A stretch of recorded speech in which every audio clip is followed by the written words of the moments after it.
son of a bitch. And that's it, boys. $500 easy. Let's go!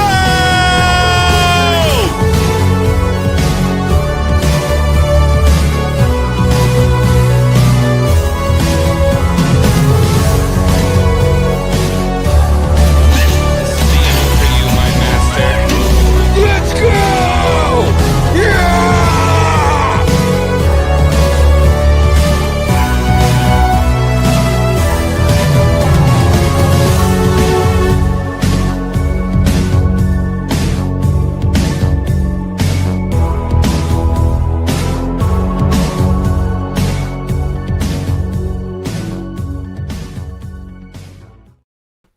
Oh my goodness, ladies and gentlemen. How is everybody doing? Welcome back, the Bearded Society, the Hanger Gang, and the Crit Crew to Bro Science, episode 74. Holy smokes. You guys know how we like to start off the show. Which, I bought some new ones, by the way, today. Today, I bought a fresh pack. Yeah. I bought a fresh pack today. Should be here in about 5 business days. Oh. Okay.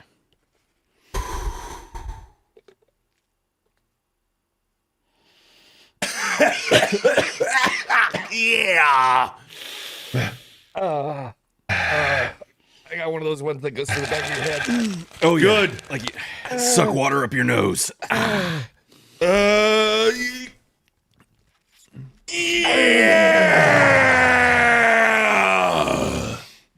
Yeah. Holy smokes. I need another one. These are weak. These are weak. Look at him. I know. Yeah.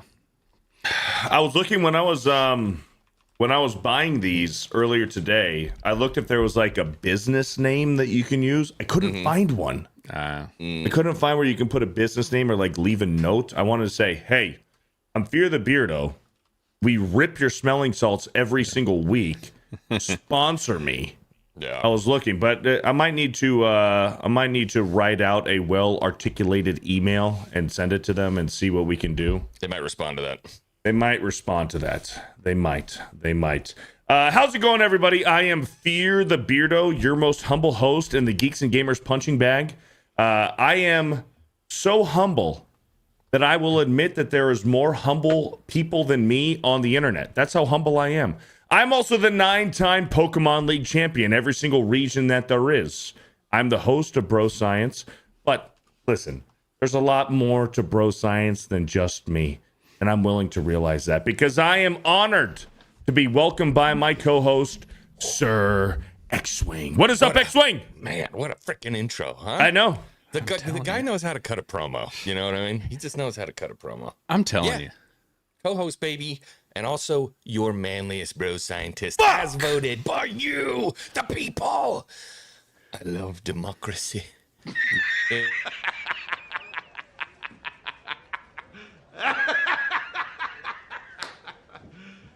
You serious?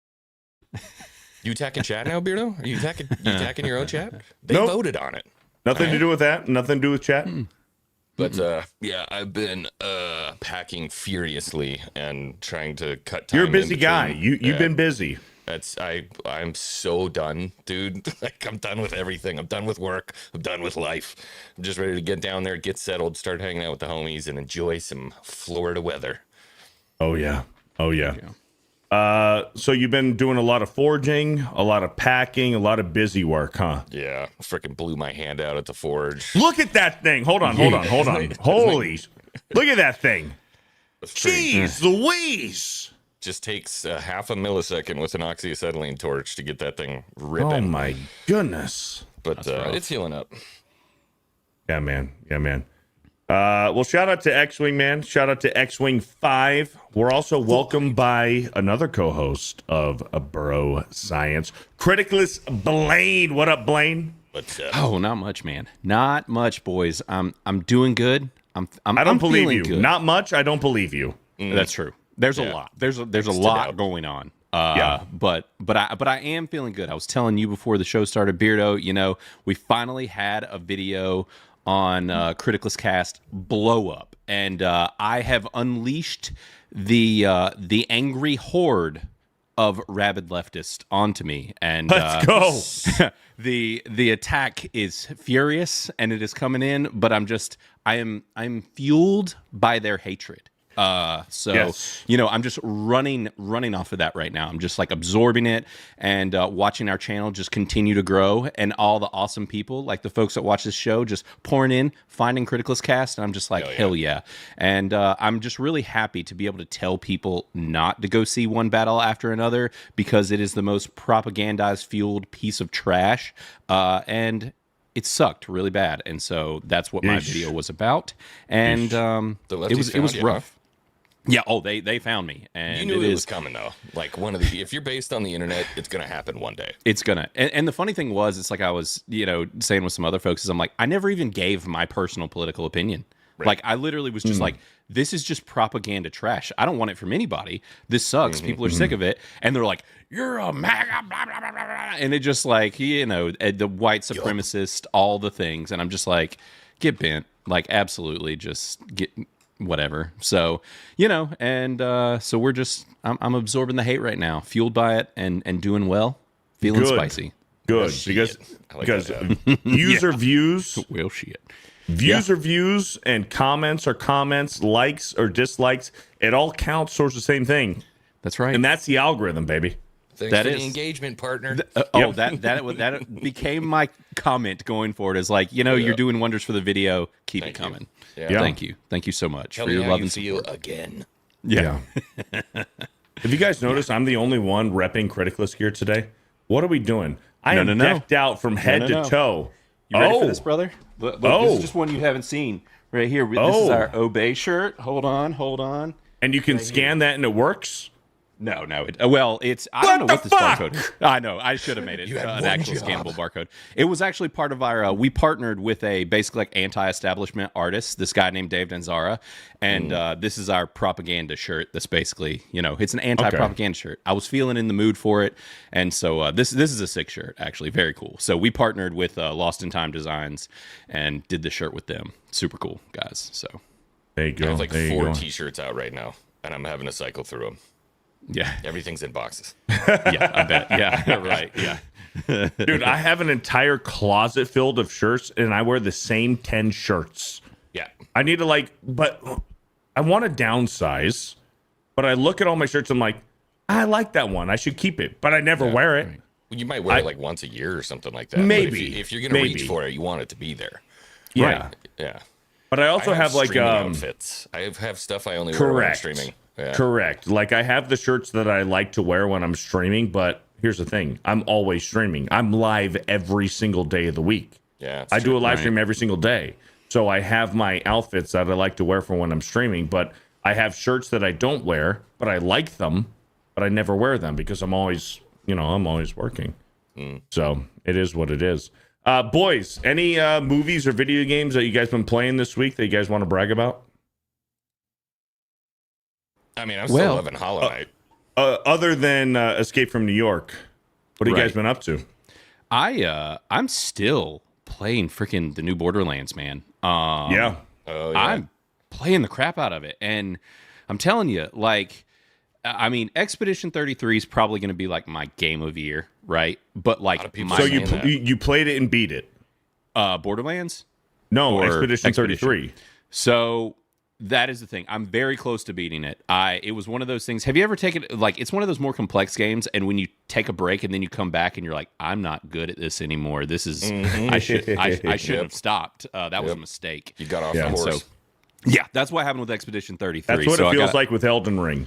You play Elden Ring, you're really good at it. You're really fucking good. You take like 3 months off, you're like, you know what, I'm going to jump back into Elden Ring. You're like, I need to learn how to walk again. You get wrecked by like a Right. little peon in 2 seconds. You're like, what? How did I? Yeah. What? Yeah, that happened the past 2 times I picked up Expedition, and so I haven't gone back to fully finish it.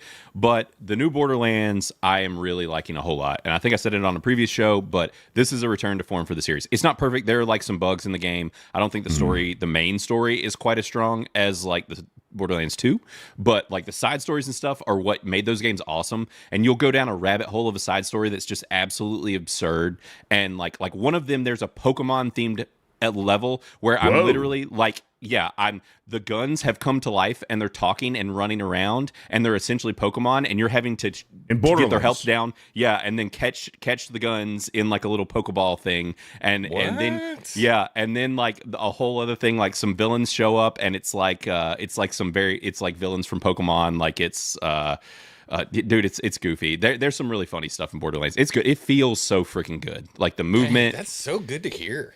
Yeah, it looks good. The game looks good. I haven't seen much gameplay or levels or anything, but as far as like the visual and the graphics, the game is beautiful. It is. And they've got like multiple environments. There's like technically, I think 4 environments but like the first one is super green and lush and looks fantastic. But the movement is like what they've got on point because they already had the gun stuff down. But like the movement now, you can like, you have like almost like a lasso thing where you can like go up to zip or like to points. You've got like a jetpack now where you can kind of fly around. The vehicles actually summon now, kind of like the ones in Destiny where you just like push a button and they summon. And so you're on it and you're going. So you're just like zipping all around the world. It feels really damn good. I know that it's caught crap for some of the stuff that Randy Pitchford has said, but like it runs. I've had no problems with it running. So I mean, it's running great and it feels awesome. I'm hooked. Every time I stop and I'm like, it's like a chance where I could watch a show or whatever. I'm like, I'm fucking playing Borderlands. Like, yeah, nice. What are you playing on? I am playing on a Series X right now. Xbox. Okay. Yes, I'm playing on an Xbox. I was debating on that or my PS5, and I decided to do it on Xbox. But either way, I was like, I'm going to get it physical because the last one was buggy, and if it sucks, I'm going to trade it back. It was buggy on PC. It was buggy on PC, yeah. That's where it's supposedly been having the issues. I don't know if those were fixed, but my buddy's been playing it on PC. Actually, I have 2 friends that have been, and they said that they've had no issues. So it seems to be like a case-by-case thing. Yeah.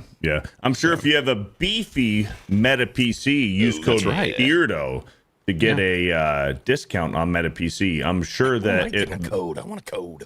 Right. Well, you know, you gotta be cooler, I guess. Just be patient, young grasshopper. Be patient, young grasshopper. You'll get there. We'll get there. I'm neither young nor an insect. I did want to. I'm glad you brought up Borderlands because there is a concern that I have going forward with the Nintendo Switch, and we'll get to that real quick. But Blaine was talking about Borderlands 4. Borderlands 4 for Switch 2.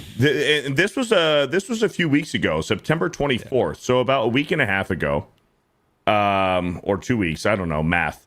Borderlands 4 for Switch 2 has been delayed indefinitely due to performance issues. Well, all pre-orders. Right.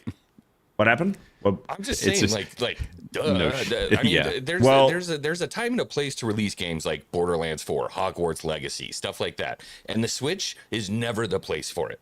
but this is, and we'll get there. This leads into a bigger issue that I have, and we'll talk about it. All pre-orders will be canceled and refunded automatically. Okay. So Borderlands 4, obviously, when you're playing like a beefy game like Borderlands 4 for as graphically enhanced as this Borderlands looks, like, we shouldn't be surprised that the Switch 2 is having a problem with this. But here's the thing.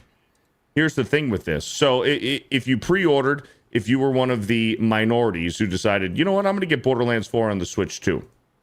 That's fine. You'll get a full refund if you pre-ordered it. My concern is, gentlemen, and especially with me and you, Xwing, since we're into the Souls-like games, FromSoft has a exclusive Switch 2 exclusive new Soulsborne game, Dusk Bloods, coming out exclusively on the Switch 2. That's now, the key. Now, if Switch 2, if Switch 2 cannot handle Borderlands, then what are we to expect from Blood Dusk, or is it Blood Dusk? Dusk Bloods. Thank you. Dusk Bloods. What are we to expect, boys? Like, this is, we should be concerned here. I don't see the correlation here because Dusk Bloods is being made for the Switch. It is optimized for the Switch. It's being developed for the Switch. Borderlands was developed with a 5080 Ti in mind. You know what I mean? Right. It's just it's a whole different thing. So I think because it's an exclusive to the Switch 2, could there still be problems? 100%. 100%. Right. but I'm much less worried than something like Borderlands or Elden Ring. So here's my thoughts on that real quick before Blaine goes. Here's my thoughts. Elden Ring was on all platforms. Elden Ring, gorgeous game. Gorgeous game. As far as like the depth of field, like how far into the distance you can see the entire world Draw distance of Elden Ring. The draw distance, whatever. The depth of field is what they call it in game for the settings. You can see everything. You see the Erd tree. You see the castles off in the distance. Like the game is gorgeous. The entire scale of the game is beautiful. Now, with what you said, that Duskbloods is going to be developed strictly for the Switch 2. Elden Ring came out in what? 2022? 2022 maybe? Now we're going into current year 2025. When does Duskbloods come out? Next year in 2026. Are we going to see a regression in quality of gameplay and graphics quality because it is a Switch 2 exclusive? That's what I'm worried about as well as performance. Blaine, what do you think? I think it will probably honestly look fairly similar to how Elden Ring is running and looking at they, from what I gather, FromSoft uses a proprietary engine to make their games. Right. So they are familiar with it's their engine. They know how it runs. My guess is that now I've not played much FromSoft, but with Borderlands, for one, it's running on Unreal 5. That has been a finicky engine in general. And then with the combination of that and just the fact that they went full open world in the new Borderlands game too, like it's big. That new Borderlands game is really big, and I can definitely see why they are having issues. But being that it is an exclusive, it should be okay. But also, this is a continual problem for Nintendo. They keep making underpowered systems to keep the price point down, keep it competitive, all this stuff. And they're like, we're a different kind of system. But then they're doing things like with the Duskbloods, where they're trying to make games that are competing with your PC, your Xbox, your PlayStation. So they're going to keep running into these types of issues. I don't think it's going to happen with Duskbloods, but that does not mean it's going to run perfectly. And I'm sure that they are having to curb some of the game development in this and possibly like size of worlds and different things to make it run better, which they're even saying that game's supposed to be like up to 8 players or something wild. So like that's going to be interesting as well to see. Yeah, that's what I saw somewhere. Multiplayer? So, I saw that it's supporting multiple players. I haven't seen that, but I'd be intrigued. I would absolutely be intrigued. We're so screwed. Yeah, they're calling it a multiplayer action RPG, and it says that there's PvP and PvE. And PvPvE. If that is true, that raises my concerns even higher. I actually agree with you there. Yes, because of the Nintendo Online, how finicky and non-reliable the Nintendo Online is already. Dude, you got this much left on the health bar for the boss, and you get a freaking connection error on try 127. Right. I'm raging, brother. Yeah. Yeah, yeah, and that's handheld. It's not like breaking a controller. You're going to snap the whole console in half. 100%. Yeah. And with what you just said, Blaine, about Borderlands 4 being so open world, Duskbloods is going to be open world. You're going to be able to choose your own path. Obviously, there's going to be a desired path that the game wants to take you to, but you have free reign in these Soulsborne games. If you want to try to fast track to a harder boss because you are a professional, like Krigler, who is just like a autistic retard, good in a good way, Krigler, if you're watching, I mean this in a good way. If you are just that autistically good at these Soulsborne games, you can fast track some of this stuff to get there. But the point is, it's so open world. Is the Switch 2 going to be able to handle it? I pulled up this picture. So I call this like the Disneyland effect, and devs have been using it forever. They're starting to back it off now in newer games, and I think that's why we get the Disneyland effect for people who don't know. So the Disneyland effect is basically like de-rendering stuff in the distance to save on on processing power and just having the stuff that's close to you rendered well. So there's a couple different ways you can do that. One is by having a large building that looks good in the foreground so that you're not worried about rendering trees and mountains and everything else in the distance. You're not worried about any of that. Another thing you can do is use volumetric fog like this and then de-render stuff and use the fog as a mask. So I think this right here, this picture where he's like jumping up in the air, is probably going to be the most demanding point in the game. If you see this and it has to render all that stuff, that's going to be where the game crashes. Right. Yeah.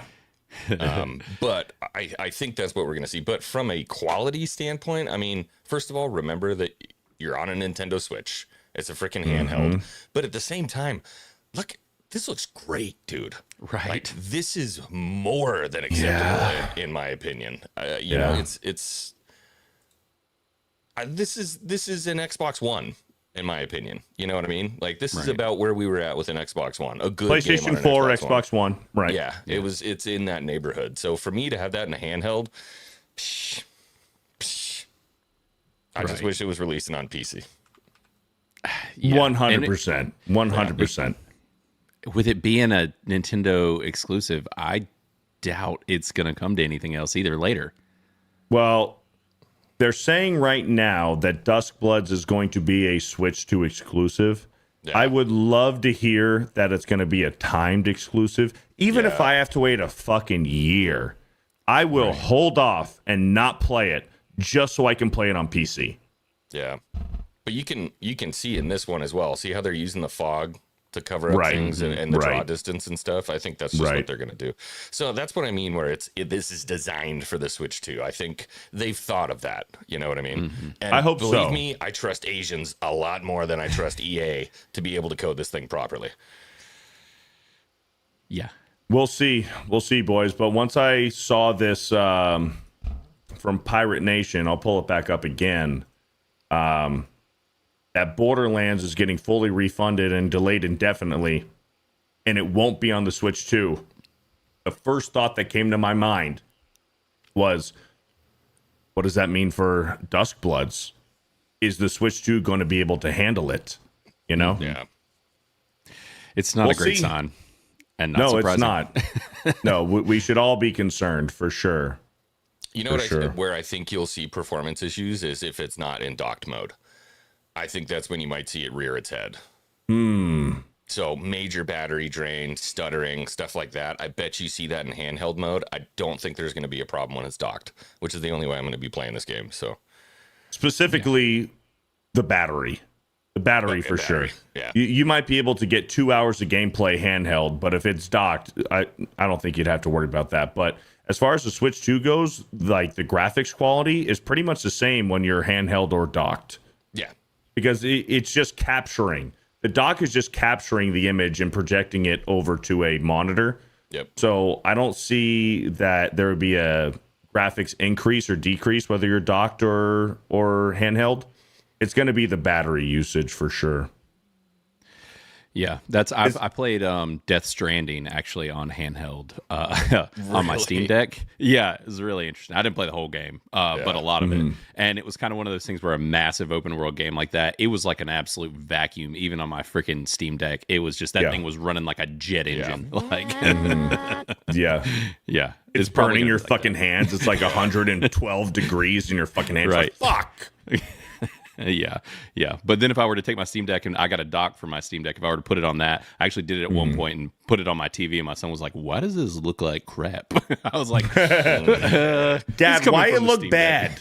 Yeah. So hopefully this game's not like that either. Hopefully it doesn't look bad on a big screen. We'll see. I would love to see Duskbloods announce, hey, this is a timed exclusive. It'll come to PC and Steam in a year, and I'll hold off. Well, dude, for a major company like FromSoft to I know keyhole themselves into just Switch 2 people is wild for me. And the thing is, they made this mistake before with Bloodborne, with Sony.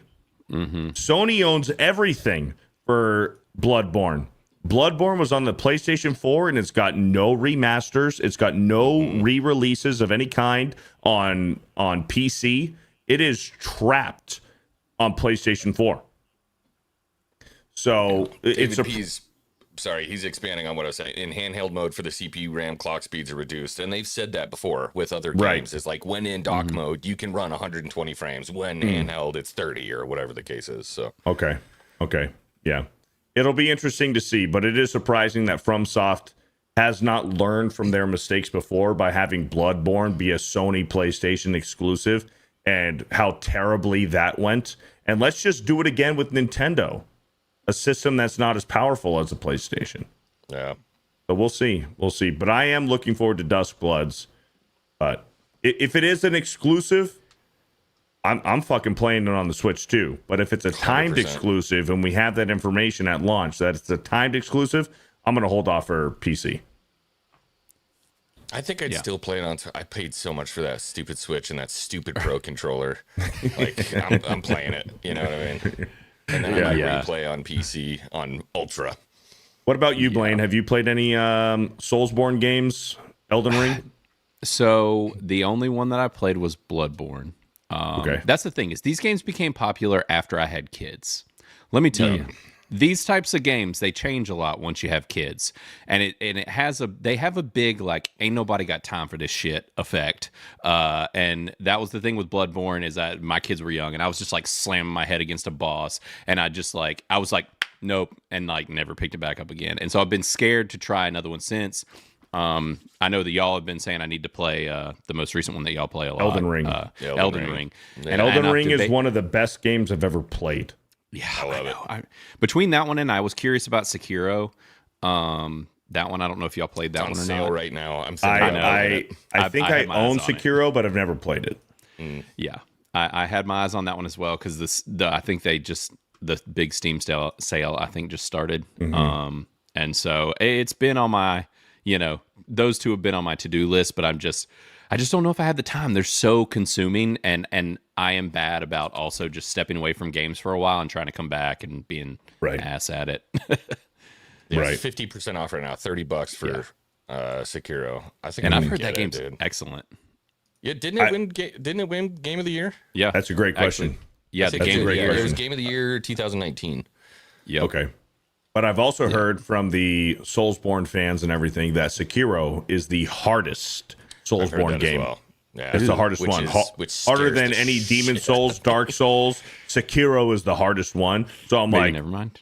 I'm not playing that one. Fuck that. For me, like especially like Elden Ring was hard for me. It was hard for me to beat. You know what I mean? And so everyone goes, Elden Ring's the easiest out of all of them. Right. Yeah. And Sekiro's the hardest. Like shit. Iki says Might if make you for good struggle with content. yeah, well, yeah, for sure. to get clipped, absolutely, for rage. Iki says if you struggle with Bloodborne, Sekiro will kill you. I wouldn't bother. And then High Tide agrees, says Sekiro is much harder than Elden Ring, at least for me. That's the general consensus scary. is that That answers my question. Sekiro is the hardest one. Dude, I remember the first time I fought Margit. I'm like, who is this made for? Like, Right. You fight him like 13 times. You're like, this is retarded. Yeah. Oh, It's easier in man, Elden actually, Ring once you get that the Bloodhound blade. That sword will carry you through the entire game. That Bloodhound Yeah.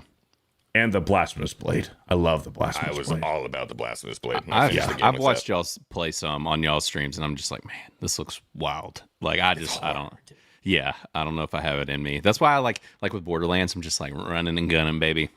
It's can just pop weird. in or It's out weird whenever I want. too, because like you'll watch your buddy who has a different, like same build, kind of different on stats, and like one boss he'll get it done in 2, and you do it 27 times. As you watch him roll up on him, just kill him immediately. You're like, what the hell? And then there's another boss you have a really easy time with, and they have a hard time with, and you're like, dude, what the hell is this, man? Yeah. But Blaine, it's the dopamine hit when you have died to a boss 31 times. But then that 32nd time you go in so confident and then you still lose. Yeah. But then that 33rd time you're like, man, I don't know if I can beat him. And you have the doubts going into the 33rd time. You're like, I can't do it. But then you do. Oh, And you're like, oh, fuck. I'm the best that there ever fucking was. And you just get that dopamine hit. You're like, you know what? Maybe I am the Elden Lord. yeah. I was It in my makes you feel chainmail. so good. When I became the Elden Lord, I had my chainmail on. I remember when I beat that thing, dude. It was a party. It was a party in here. Like, I'll never forget that. Dude, I remember I beat the Elden Lord. It maybe took me like 6 or 7 tries. And then I get a text from Jay that says, hey, man, you might want to hop into Xwing stream. He's struggling. And I watched Xwing die over and over and over again That's to not this what Elden Lord. And then I hop in, and finally he fucking did it on like his 60th try. No, and I it was was so like happy 6th. for the guy. It was 6th. 6-0? No, 6th. 6-7? Try. 6-7. 6-0. 6-7. I mean 6. 6-7. Okay, No, Blaine, 0-6. explain to me 6-7, man. You Yeah. have young children. What the fuck is 6-7? What? Brother. I've never even heard of that. What? Dude, Come on 6-7 now. is some fucking Gen Okay. Z, Gen A TikTok thing. 6-7. Yeah. Apparently, it came from a song. What does it mean, and what does it do? Okay, we've been covering this extensively on Criticless Cast, Okay. Unhinged on Thursdays. It's been come up. We started doing a segment where we cover current slang because it is changing so fast that as a non-child you can't even keep up, and so yeah, it's wild. So 6-7, in a sense, it means nothing. Yes, Marcus, he's right. It means nothing. They are retarded. But also, okay, so the way that the hand gesture is 6-7, and that's how they say it the exact same way Doing every this? single time. 6-7. Doing 6-7, this? that's it. Like Yes, a yes. scale? Yes, like so it's a so-so, it's like eh. Okay, so it means nothing, but it also kind of means eh. Okay, that's really the long and short of it. But it's had a long trail where it started in a song, a rapper said it one time, then ball players started saying it in like interviews, and they were talking about like heights and stuff, and they're like, oh, I'm 6'7". And so like once the ball players and stuff started doing it, it went real crazy. It's super dumb, extraordinarily annoying, to the point in which apparently math teachers can hardly teach right now, because every time they say the number 6 or 7, and especially together, the entire class will stop and all the kids go 6-7. It's ridiculous. I've had to lay down a law around my house that if it is said anymore, like you're You going to get get the grounded. belts. Oh, dude, I sprayed my kids with a water hose the other day. They were like not expecting it, and I was just like, I'm tired of that. I'm tired of it. I was Yeah. like, felt like freaking. I don't know. I felt like Red Jeez Foreman Louise. from whatchamacallit, just this grumpy old man, get off my Yeah. lawn kind of situation. It's very annoying. Alex McCarthy. I love Alex McCarthy. Great guy. Says, Beardo, you are Gen Z. No, I am not. I'm a millennial. I'm a millennial. I'm a millennial. I'm right on the cusp, but I'm a millennial. And if you guys know me, I am definitely a millennial. I'm not some fucking Gen Z. When is Gen Z? 99? 99 is like Gen Z. I don't know. Because I was born in 95. 95, I'm technically a millennial. It's I think 97 you're is when it still a starts. millennial. Oh, okay. You're 97 is Gen Z. Yeah, yeah. See that, Alex McCarthy? I'm a millennial. Yeah, you're a millennial. You But just millennials you just are not dodged much it. better. Well, we're on the up and up, bro. We're starting. I was Gen, gonna Gen say, Z, things are improving for millennials. Yeah. Gen Z's making us look good, and the boomers are constantly making us look good. And then Gen X is just not wanting anyone to notice that they exist. I'm glad you said that. I'm glad you said that. Yeah. For a lot of the problems we have today is because of the boomers, bro. Dude, the boom booms. Yeah, The bro. boomers are the reason for a lot of these problems, man. Yeah. I think it was because of the technological jump that happened in the late 90s and early 2000s, and the boomers didn't keep up. I think it's because of the technology and stuff. Like boomers, here's the thing with boomers, man. You're buying 6-bedroom houses for $200,000 or less, bro. Less. They're Or like, I less. wrote 2 pennies together and bought a house. Yeah, dude, I had 2 shiny nickels You're and I bought just a not working hard 4-bedroom enough. house. Right. Yeah. And then they go and tell you, what? You're 30 years old and you don't even own a house yet? It's like, motherfucker, you bought a house for $25,000. Yeah, The out of same a house Sears nowadays catalog. that I want to buy is fucking $400,000 Yeah. Yeah. in a And then red on top of state. that- If you're in a blue state, fuck, you're paying Yeah, $1 good luck. million for a 4-bedroom house. Yeah. Yep. Yep. And then they're not leaving the damn workforce. They're staying in it for fucking ever. Then they've all got like full freaking pensions and can just like, it's wild. They live in a completely different reality than basically everyone after them. Which, and like I said, Gen X is kind of this weird buffer years in the middle where they're like, they're just kind of, they're either they're like half boomer or half boomer, half millennial. Yeah, they're like split in half. But yeah, they did. Who was it? I think it was Tucker Carlson recently went on like a massive rant about boomers, and I was like, damn. Like, was he said right? some stuff that I was like, oh, dude, it was savage, and he was pretty right. It was brutal. Yeah, Yeah. I've been talking to my parents through this whole house buying process, and they're like, holy shit. I'm like, yeah, dude. Yeah. Like, I'm probably making a mistake right now, but what are you gonna do? Like boomers in the late 80s and early 90s, that they traded a bushel of strawberries for a 4-bedroom house. They're like, hey, I got a cow. With guns you want in a it? cow? Yeah, sure. right. I'll give you a 5-bedroom house for it. Where it's like us right now. Fuck, you want a 4-bedroom house? Depending on what state you're in, let's average it out. It's probably about $500,000. It's ridiculous. Oh yeah. It's insane, bro. On average, it's got to be across the entire United States. On average, for a 4-bedroom house, is probably about $500,000 or $600,000. Just off the top of my brain, it's got to be. It's insane. But these boomers paid fucking $80,000 for a 5-bedroom house. It's insane. But then they look at you and it's like, how have you not got your life together yet, man? I was 19 years old when I bought this house. Yeah. Of course. Right. Of course. Yeah. You sold a few cherries and you got a fucking house. Holy shit. But that's just the day we live in, man. Current year. It is. Fuck. It is. Freaking brutal. It is brutal, man. It is brutal. And it doesn't help that women are in the workforce. It does not help. Well, we have an overcrowded workforce. We have a workforce full of overeducated idiots. You know, all of that is also a mess, and all of that is also not to mention the fact that half the workforce is full of people that aren't even United States citizens. So like you also have that, and I'm not even talking about like illegal immigration stuff or anything like that. I'm literally just talking about like legal stuff. And so it's just, I mean, the workforce is super crowded, and it's hard to get a job. It's the college system screwed everything 6 ways to Sunday. Yes. Yes. And everybody's I love in that freaking phrase, debt. by the way. Yeah. Six ways to Sunday. Yeah. It's a good one. Yeah. Oh, I have a slew of Southernisms that I regularly come out with, and people are like, what the hell was that? Like, I don't know, I've been saying my whole life. Like, you ever heard, I said one the other day is like stunk like a polecat. You ever heard anybody say that? Stunk like a polecat. No. Yeah. Yeah, that's another one. I said that one recently, and somebody was like, what? What does that even mean? I was like, I don't know. It means you stink. I don't know what a polecat is, but apparently they stink. I have no idea.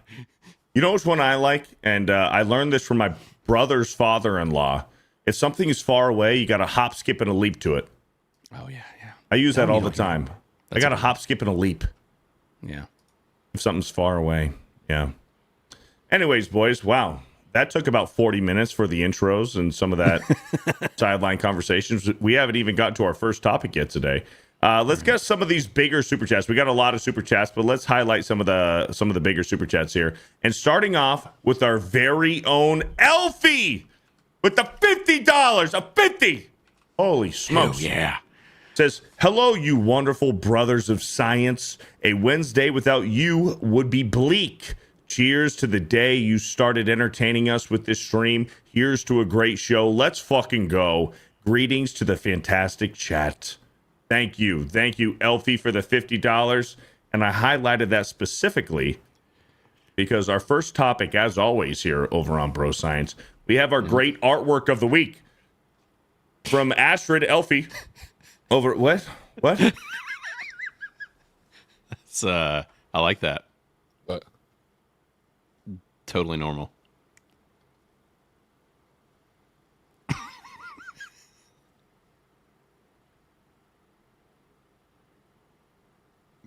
Okay. It's chilly. I put on a hat. It's cold in September, or we're in October. Sorry. Yeah. It's starting to cool down over there. I'm feeling the holiday spirit starting to come back. You know what I mean? I like Just, it.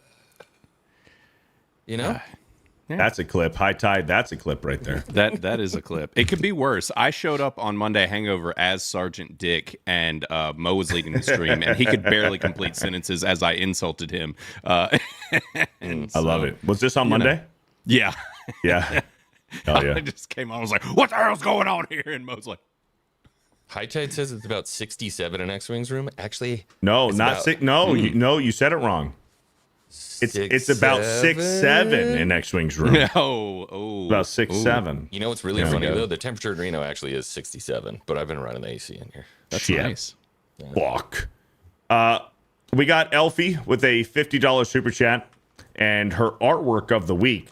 Time flies, and it's Wednesday. Bro Science Holiday, hooray! Great topics, lots of fun, fantastic guests, and the hottest boys on YouTube. You're damn right.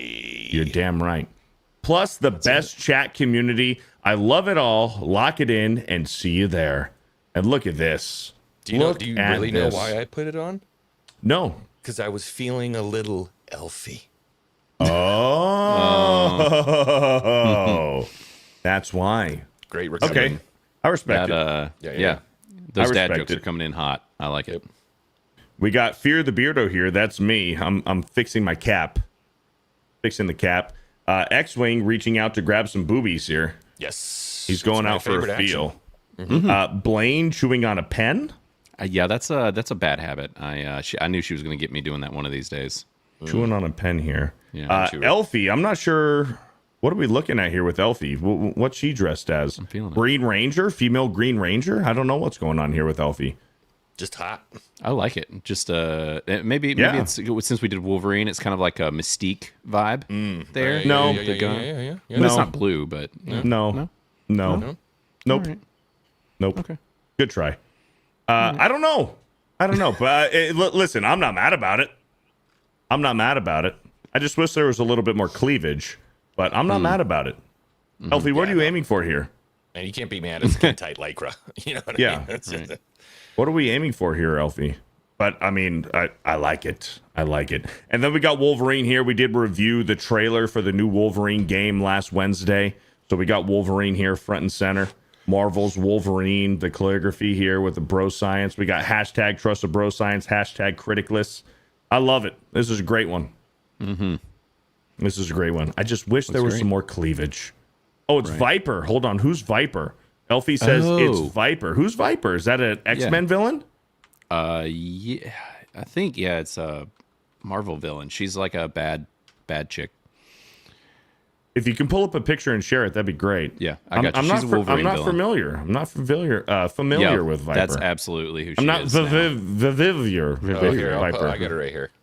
Hold on. There you go. Okay. Where'd you go? Let me share Thank you, Elfie, this. for the artwork of the week. Oh, Fantastic artwork. here she is, Madam Viper. Madam Viper. I'm not familiar. She's a Hydra chick. Okay. Hey, look at that. Look at that. Yep, that's Elfie right there. How do you even get that thing on? You know what I mean? Yeah, that's poured onto you. Yeah. Love it. Yes. Who said? I think Jen said it. Beardo is a DC guy. This is true. I'm a big DC Comics guy. A little bit more than Marvel. Thank you, Elfie, for the $50 and for the artwork of the week. We love to see it. Thank you, Elfie, so much for the support and for the artwork that you provide. John McKinley with the 50. Our boy John McKinley says, "Happy Hump Day, Beardo, Blaine, and Xwing Cinco." Happy. Sorry. Hold on. Let me restart. John McKinley with the $50 says, "Happy Hump Day, Beardo, Blaine, and Xwing Cinco. Hope everyone is doing well, and thank God September is over. What a shit show of a month.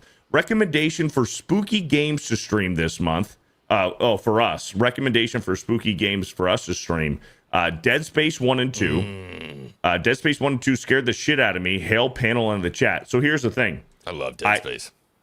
I'm about probably like 50 to 60% of the way through of the Dead Space remake. I need to go back in and finish it. I think I'm almost done. I just never finished it because other games came out that I played and stuff like Did you ever that. play But Outlast? everyone is telling me that Outlast is like the scariest game ever. I've never Outlast played was it. Horrible, dude. I love Horrible? it. Horrible, but like in a fun way. But scary. It's awful, dude. Like, it's the things that happen in that game are awful. Yeah, I don't know need to why, play It just hits hard, and I need to play it. It's like it's you got a camera and a battery. Like that's it. You know, you're not running around with guns or anything like that. So kind of You're like just trying to Alan stay Wake? alive. Yeah, kind of like that, Yeah. but like way worse. Yeah, it's a lot Ripping more people's spooky. guts out and psychopaths and all kinds of stuff. Blaine, have you played Outlast? No, I've seen some gameplay of it and stuff. Yeah. I had it downloaded, but literally never played it. I think it was on Game Pass for a while, and I just never got up the courage. I'm a coward. I don't play a ton of scary games. The second Outlast was, I don't know. The first Outlast was I think just because it was the first one, it was like very cool. The second one I think is worse, like in terms of the scariness. But I was used to it at that point. You know what I mean? Sure. Yeah. Sure. A lot of people have been recommending and suggesting Outlast. I need to finish Dead Space, but also, here's the thing, man. I started spooky season early. I played Resident Evil 2 Remake again, and now I'm playing through Silent Hill F. That came out last week, so I want to beat that soon. But here's the thing, boys.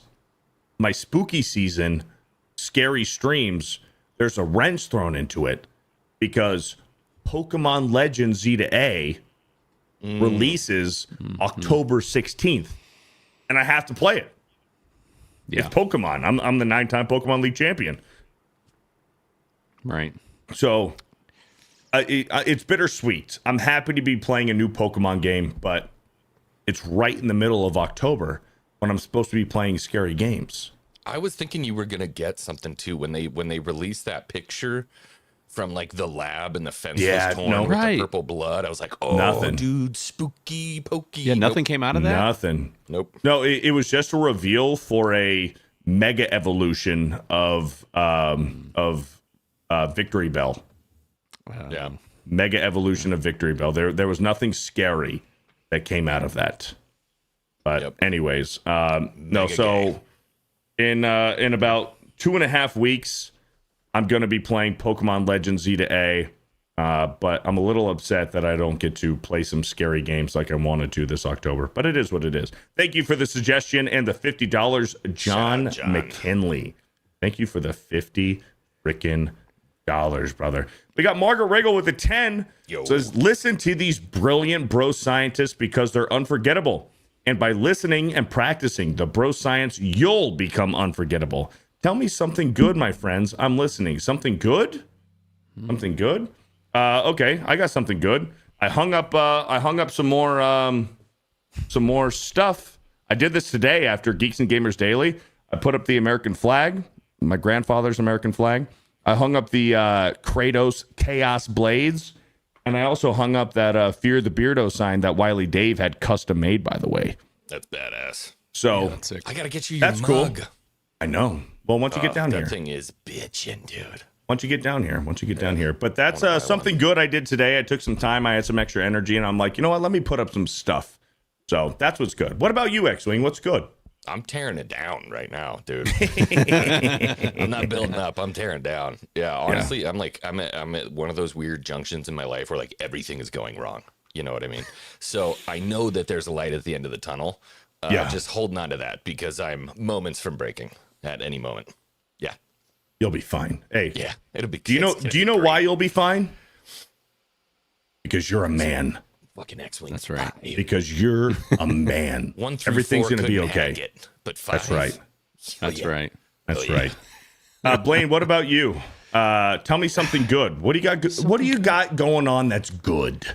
Something good. You know, it's that's interesting. You know, I got 2 healthy, smart kids. You know, There you go. I could be having, 2 really unhealthy, stupid kids, and instead they're healthy and smart. And that in my books, That's a win. Now, can they be unhealthy? Can they be stupid? Absolutely. But most of the time, they have their stuff together, you know? And let me tell you, it's hard as shit raising kids, man.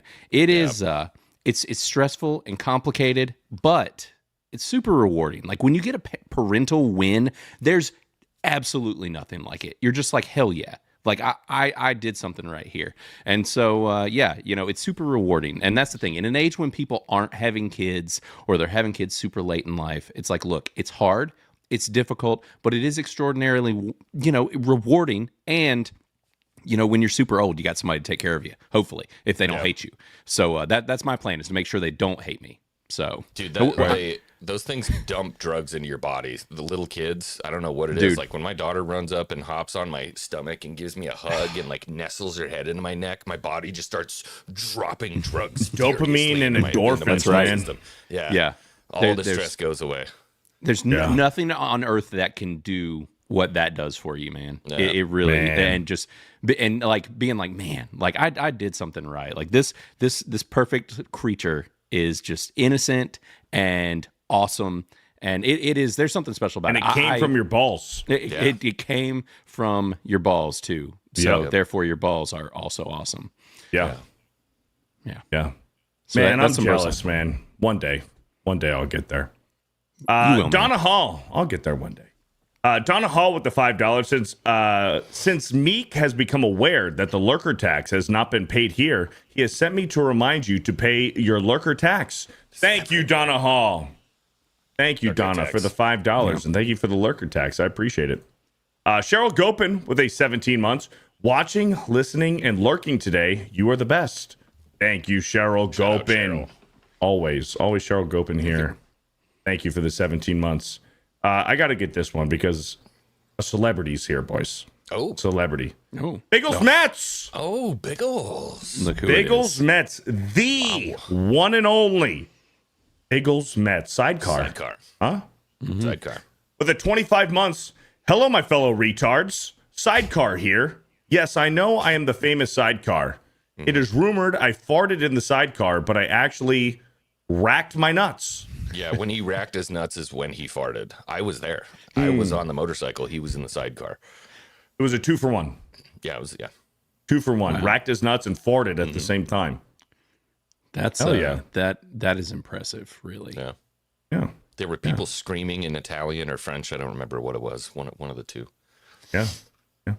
I was going to, we were talking about dad wins, and my son said the most hilarious thing the other day, and I was just going to tell y'all about it because it really made me laugh. Something came up and somebody was talking about like going to therapy or something, and my son just like instantly interjected. He's like, I don't know why anybody want to do that. He's like, it's probably not a good idea. He's like, next thing you know, he's like, they know your address. They're going to come into your house. They're going to rob you. They're probably even going to fart on your pillows. And I was like, he's they give you pink eye.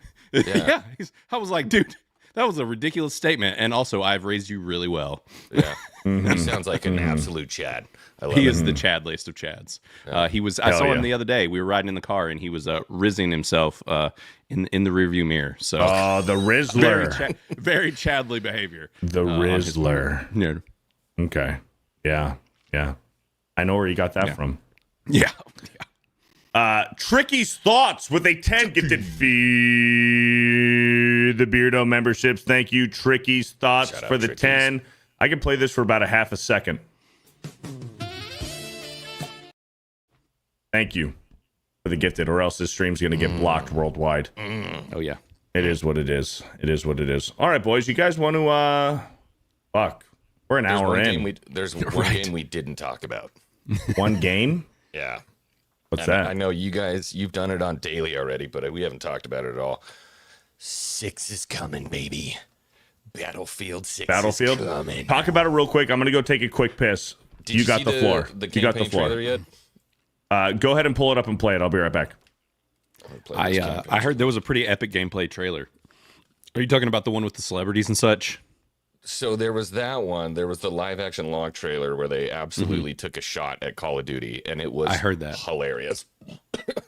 Jesus Christ, indigestion. But no, we have a campaign trailer now. Oh, And hell so yeah. we'll pull up the campaign trailer. Dude, the Battlefield campaigns are like my favorite. I'm so excited for this game, and I'm just like I'm trying to hurry up and get through Borderlands because this game's coming out. Is it this weekend? Or is It's next- October or a couple 10th, weeks? I believe. so next week? Yeah, I think it's in 9 days. All I think right. it comes out on a Friday. But I'm yeah, excited. this campaign, I'm stoked. It's a lot of explosions, but Hostiles inbound. 100 meters in closing. I got 2.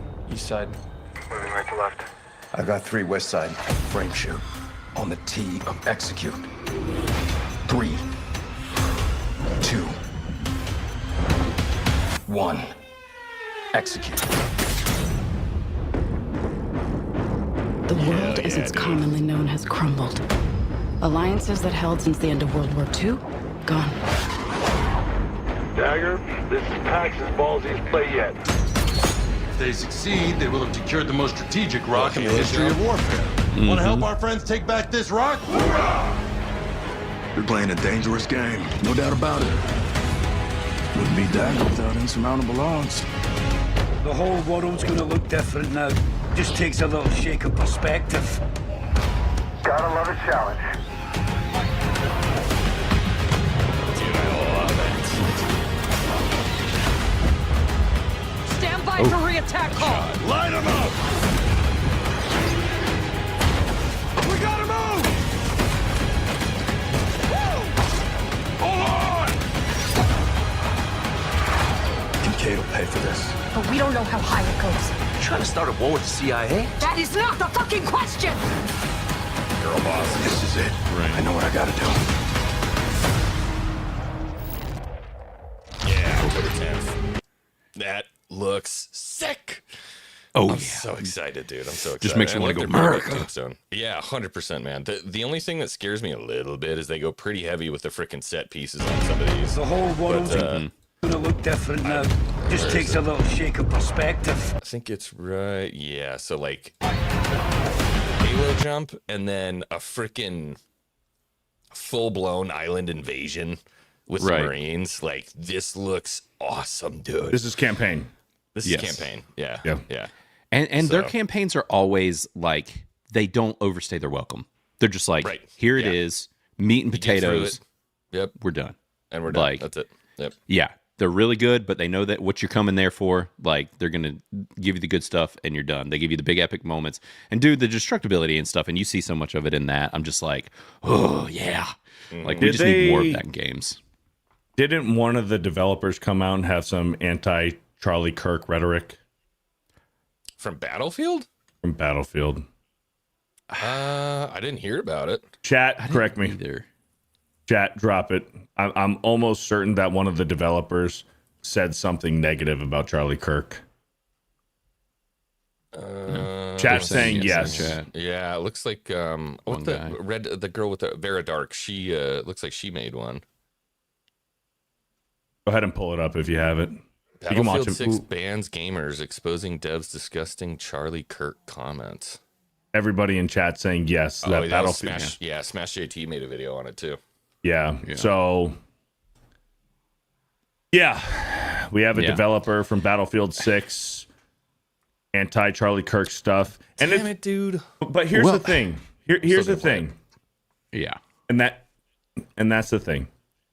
We've had some anti Charlie Kirk, pro Antifa stuff with Ghost of Yote. Not gonna play that.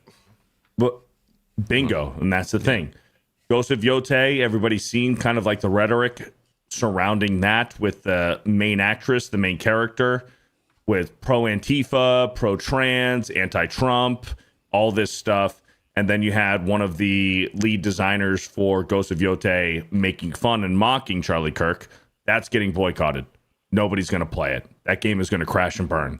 And there's the stuff with Wolverine, Sweet Baby Inc. Well, Sweet Baby Inc. was involved. It's going to be infiltrated with some, DEI fucking gay shit in that game. So everybody's raising their concerns about Wolverine as well. But then it is interesting, and you can go into Activision as well. Well, we don't trust Call of Duty because a few months down the line after the Call of Duty release, they're going to do some gay fucking bullshit shit in Call of Duty. But it's interesting. When it comes to Battlefield 6, we're sort of looking past it, are we not? Because a little bit. And here's my reason. Yes, thank you, Xwing. And here's the reason. Hold up. I'm not going to play it yet. No, put that away real quick, and we'll bring it back up. Here's the reason why it's interesting to me, and my thoughts on why it's happening is because people are so interested, and they need the next competitor to Call of Duty. People are so done with Call of Duty. Yeah. And Activision, that they need the next thing, the next war first-person shooter. They need the next military first-person shooter. Boom, we get Battlefield 6. Here it is. We all played the beta. A lot of us had a really good time with Battlefield 6. But then a developer, somebody involved, says something anti-Charlie Kirk. But it's weird that we're giving it a pass, and I think it's because we're looking past that because we want to beat Call of Duty. We want that Call of Duty killer, as people say. We are so hungry for the next thing to be better than Call of Duty, or for Call of Duty to have a competitor for it, that for this instance, we are looking past it. Do you guys get what I'm saying here? Yeah. Yeah, I think that's part of it. And where I sit with all this stuff is like, these teams are massive. Like, it's hard to even imagine how big some of these teams are. And it's kind of like, dude, one person on a whole team, like, are we going to just totally abandon this entire game and totally screw over the whole thing? Because of one dick. It's like, okay. Yeah. Now, I think really where the rubber meets the road with these types of scenarios is, how does the company respond to it? And do they react? Do they say that they back and support this person and, whatever, or, in what context? Right. What context was it set in? Like, in what format? And because that's kind of the thing too, where you got to take into consideration, if you're looking at equal, treatment for situations where you look at like a Gina Carano scenario, and it's like, what she said did not absolutely require being fired. It didn't even have anything to do with the company. It's like, was this on the company's behalf? How did the person say it? All of these things, I think, do matter. And I think we do need to be balanced. But it's just, my personal thing is, it's just like, these teams are massive. There is no way you're not going to have at least somebody saying or doing some dumb shit. Like, it's almost guaranteed. And beyond that too, I think there's a little bit of a difference with Ghost of Yote. Ghost of Yote, it was everywhere. Right. There were a lot of people with Ghost of Yote, and beyond that, the genesis of the problem with Ghost of Yote is a lot more than Charlie Kirk and anything like that. They abandoned the Clan Sakai stuff and moved forward with this chick instead of continuing the story that we all wanted. And it's very rooted in the message. And so people had problems with that game already. Then you layer on the stuff that the devs are saying on top of that. Now, don't get me wrong. I still think that game is going to sell very well. I think Ghost of Yote is going to sell very well. Regardless of everything else that happened, mark my words, trust me, it's going to sell very well. It's going to break even. But here's the other thing. Battlefield 6 this is a two-front war here. So you have one guy that's talking shit on the dev team. Obviously, that's not good. But the other thing is, they're taking a stance in the culture war against Call of Duty. They're taking a stance against all the goofy shit and giving us an actual military shooter. And so they have a little bit of weight there. And they made that very clear with the live action trailer that they just released, where they're making fun of Morgan Wallen and, all those people coming out and getting shot. So, I don't know. And I have my thoughts on that too. Go for it, Blaine. Sorry. I was just going to say, my big thing also is just like, is it infiltrating the product? Like, is it like whatever the game is, the movie, whatever, like, is it totally steeped in this trash? We are getting female frontline soldiers in Battlefield 6. Yep. Right. And there's a girl boss in the campaign. Yep.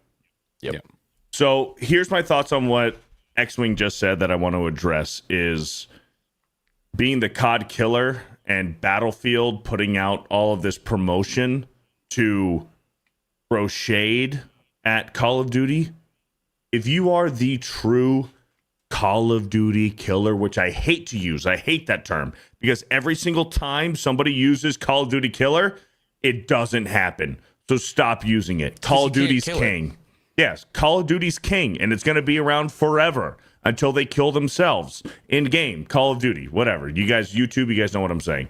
I hate that Battlefield is throwing all this shade to Call of Duty. If you are genuinely going to compete with Call of Duty, let the game speak for itself. You don't need to run these commercials throwing shade at Call of Duty. You don't need to do the live action trailer. Sure, it's fun. No, I'm with you, Xwing. I'm with you. It's fun. It's funny to watch. Oh, great. That was funny. They had Zac Efron, Patty Pimblett, Morgan Wallen out there, Blaine, a.k.a. Blaine, Morgan Wallen out there. And they bring out all these live action people, and then they kill them and blow them up, and then we just have real soldiers out there. That's great. It's fun to watch. It's not necessary.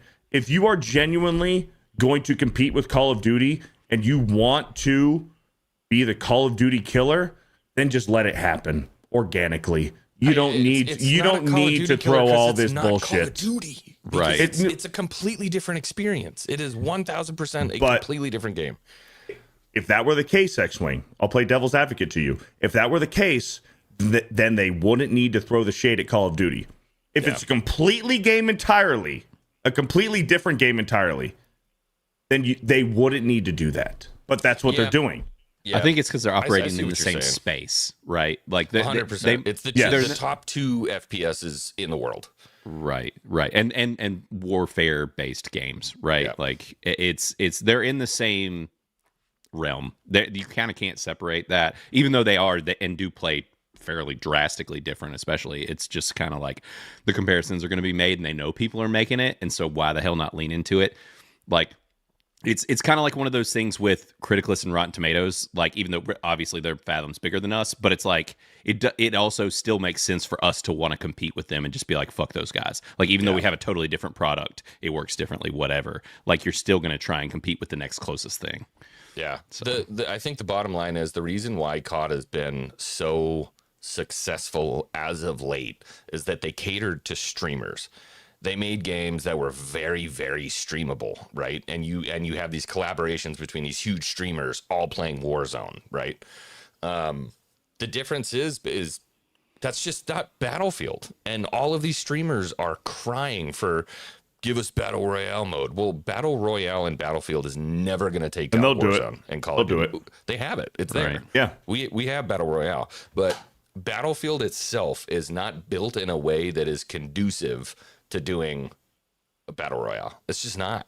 And so as long as they continue to provide content that is good for the average gamer comparatively to catering to streamers, Battlefield will keep its soul. That's what it needs, because it lost it on the last one. I'll be totally honest with you. So, for me, I'm a huge Battlefield stan. I love it. If Call of Duty went away and never came back and all we got were Battlefield for the rest of my life, I'd be a very happy boy. Yeah.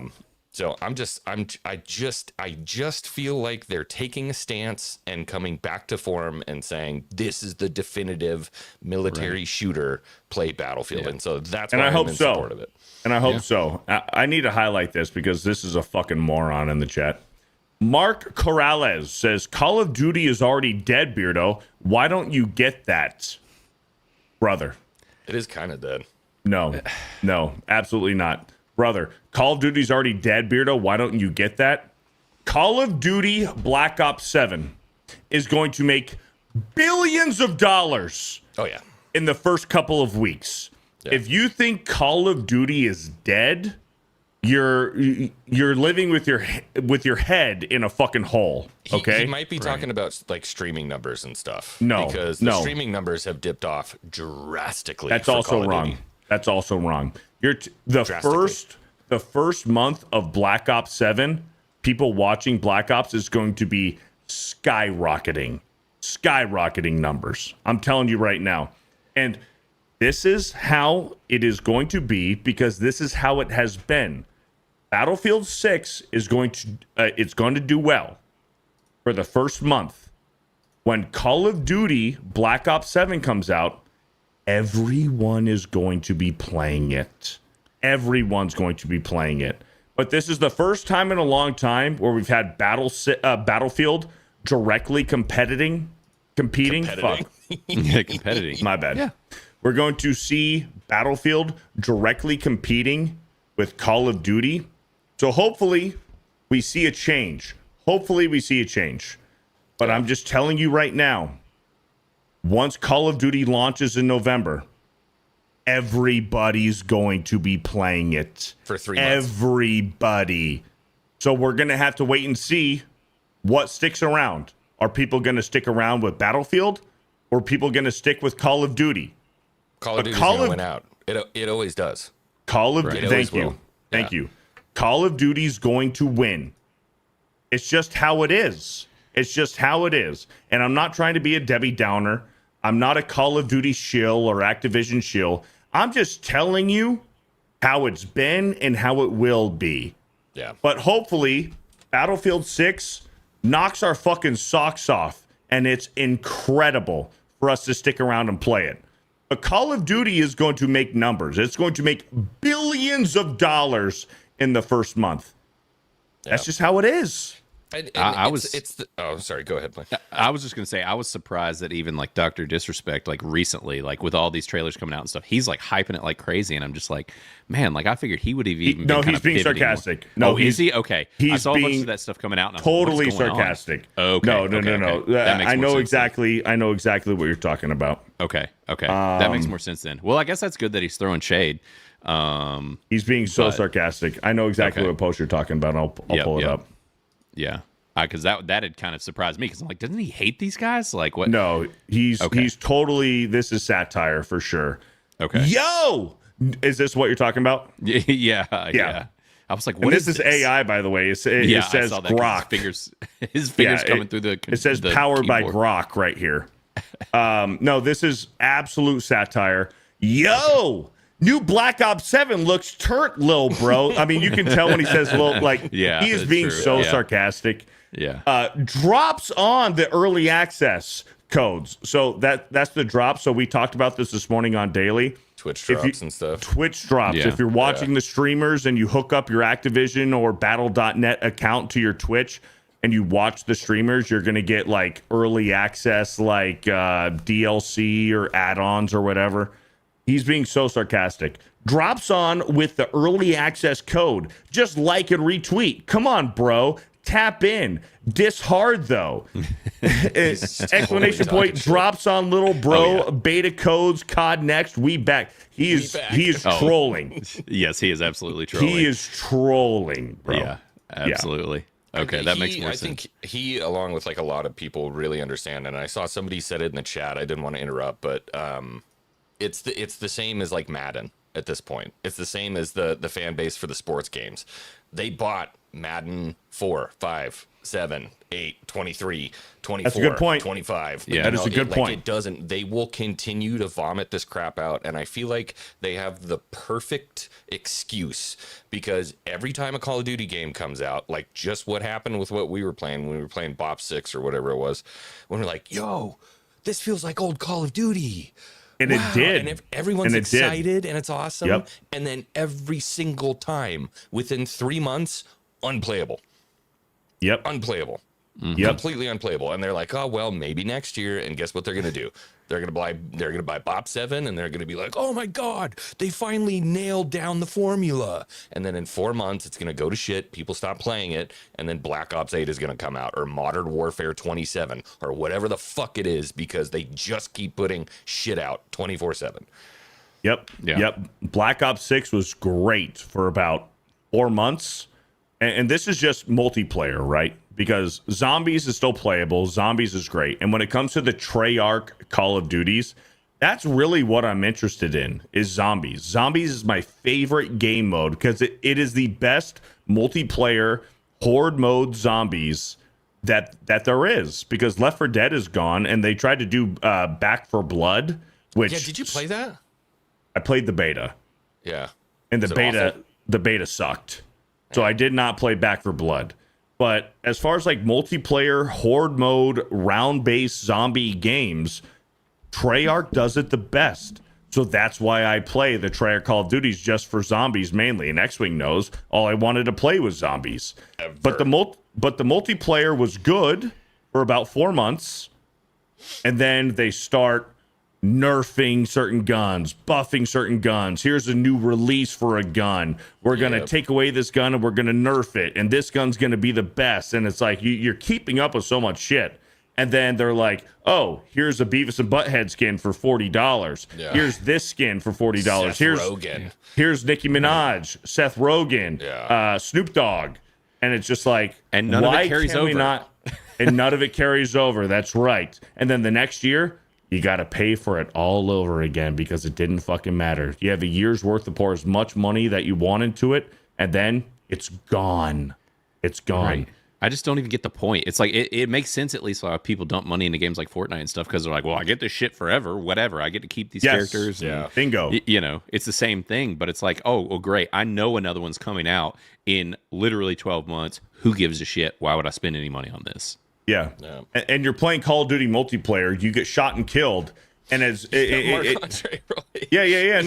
yeah, exactly. You get shot and killed, you're dead, and then all of a sudden on the fucking kill replay, somebody's smoking a bong out of their fucking gun, or confetti comes out, or some fucking gay shit comes out of into like pink bubbles when you get shot. Right. And I'm like, what are we doing? Am I playing right now? Dude? What are we doing? Right. But to my previous point, it doesn't matter. Because Call of Duty is going to sell millions of copies and make billions of dollars. It doesn't matter. So Battlefield 6, they don't need to be mocking and teasing Call of Duty. Just let your game speak for itself is my point. I get it. But in today's day and age, dude, you got to be on the stage. If you're trying to sell games, if you are trying to compete with Call of Duty, you got to be on the stage because Battlefield doesn't have the same kind of buying power that Call of Duty does. People know what Call of Duty is. Even if they're not gamers, they know what Call of Duty is. If you say Battlefield, they're like, the what? So he's been a little bit more of a niche audience, and they're trying to break out into kind of that more normie space, which could ruin this game, by the way. It could. But my hope is that Battlefield 6 is going to drop. And Call of Duty players are going to do what Call of Duty players are. They're going to play for 3 months, and then they're going to fuck off, and we'll never see them again. And Battlefield 6 returns to its true form, and we get to play Battlefield the way we want to play Battlefield. That's where I think you're slightly wrong. The Call of Duty players will bitch, but they'll keep playing it anyways. That's fine. If they want to bitch and they don't change stuff, then I'm happy. But and that's what I was talking about. If Battlefield changes stuff in order to appease streamers, because there's a lot of money in that, then Battlefield loses its soul. Yeah. Blaine, final thoughts? Yeah, I mean, all of this is interesting too because there's a whole other component that just changed recently, which is the fact that these COD games are on Game Pass now, so they're free for a lot of people. So the numbers are totally different now too, and it's free for shit tons of people. No, it's not. Did you guys not see the news this morning? Are they not putting this on Game Pass this time? Hold on. You guys didn't see this morning? No. I had a job. I definitely didn't see this shit. We're not going to get to any of our topics today. Nope. We're not going to get to any of our topics today because this did just drop this morning. We covered it on Geeks and Gamers Daily. This morning. Here's the new news. You guys don't know about Game Pass? This dropped this morning. If you're on Xbox Game Pass, the only way to get the new Call of Duty titles on day one is with the new Xbox Game Pass Ultimate, which is $30 a month. Xbox Game Pass, Microsoft, raised their prices this morning, and guess what? It is effective today. So your essential Game Pass is $10 a month. You don't get any new games, no new games. You get 50 plus games for free that you can download for $10 a month. Premium, which was the previous Ultimate, for $15 a month.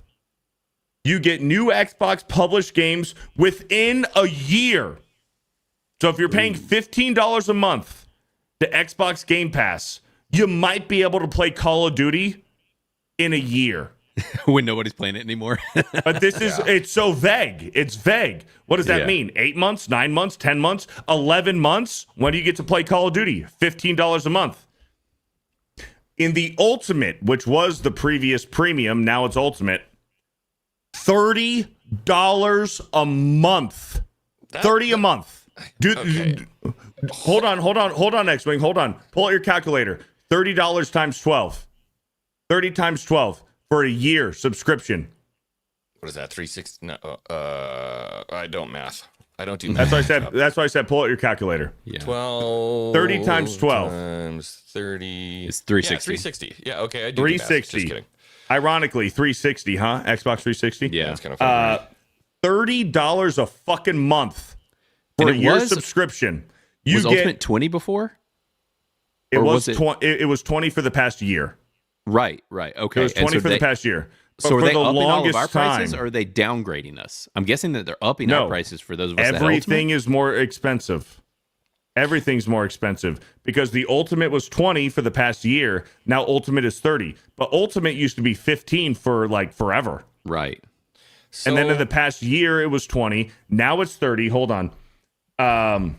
75 plus day one games, including all Xbox published games. So if you don't want to purchase Call of Duty at $80, whatever it's going to be, you get Game Pass. It's $30 a month. So guess what? You didn't want to buy and own Call of Duty? In 3 months' time that you're playing Call of Duty, you're actually paying more money than what the game costs. This is Okay. ridiculous. So right, to Blaine's point, hold why on. I Hold pulled on. this up, This- if you thought you were going to get Call of Duty for cheap, think again, because Dude, Microsoft just play raised it the for 2 cost. months.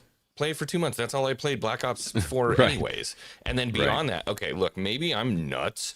This doesn't surprise me at all. This doesn't surprise me in the slightest, dude. Yeah, bingo. Because when we're looking at what it costs to game these days, $30 a month is chump change, bro. No way. No. Chump change. Disagree. I'm looking Disagree. at buying Sekiro Shadows Die Twice for $30. Yeah, Right but now, at I least got you access own to the all game the and you other can play it as long as you want. Well, look, I Right. get it. I understand what you're saying, but I'm just saying to have a digital library that I can access at any point with 400 plus games that I want to play for $30, that doesn't seem all that insane to me when Netflix is No. like fucking $17 now and Hulu Live TV that I pay for is $80-$90 a month. That just doesn't seem all that crazy to me. No, I'm going to give strong pushback on that. This is egregious because you have to think But you're how getting many new games too. Right. how many On top no of hold all the on back catalog. hold on you have to think how many games is one person playing at once? Maybe one or two, maybe three.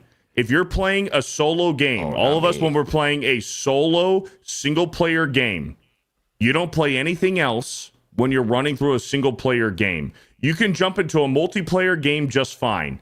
So maybe you get a solo game and a multiplayer game that you can flip-flop through. Okay?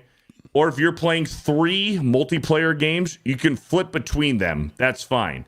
Yeah. But if you want the full experience and you're paying $360 fucking dollars to play 1 or 2 or 3 games for a year, this is fucking insane, dude. It's just feel like insane. in a game, in a year, I'm playing like 13 to 14 games in a year, new games, and like beating them and finishing them. No. Well, You are and not, I'll say this. X-Wing, hold on. You are not playing 13 new games a year.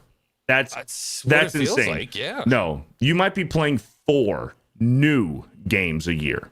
You might be playing 4 new games a year that you're actually interested in playing.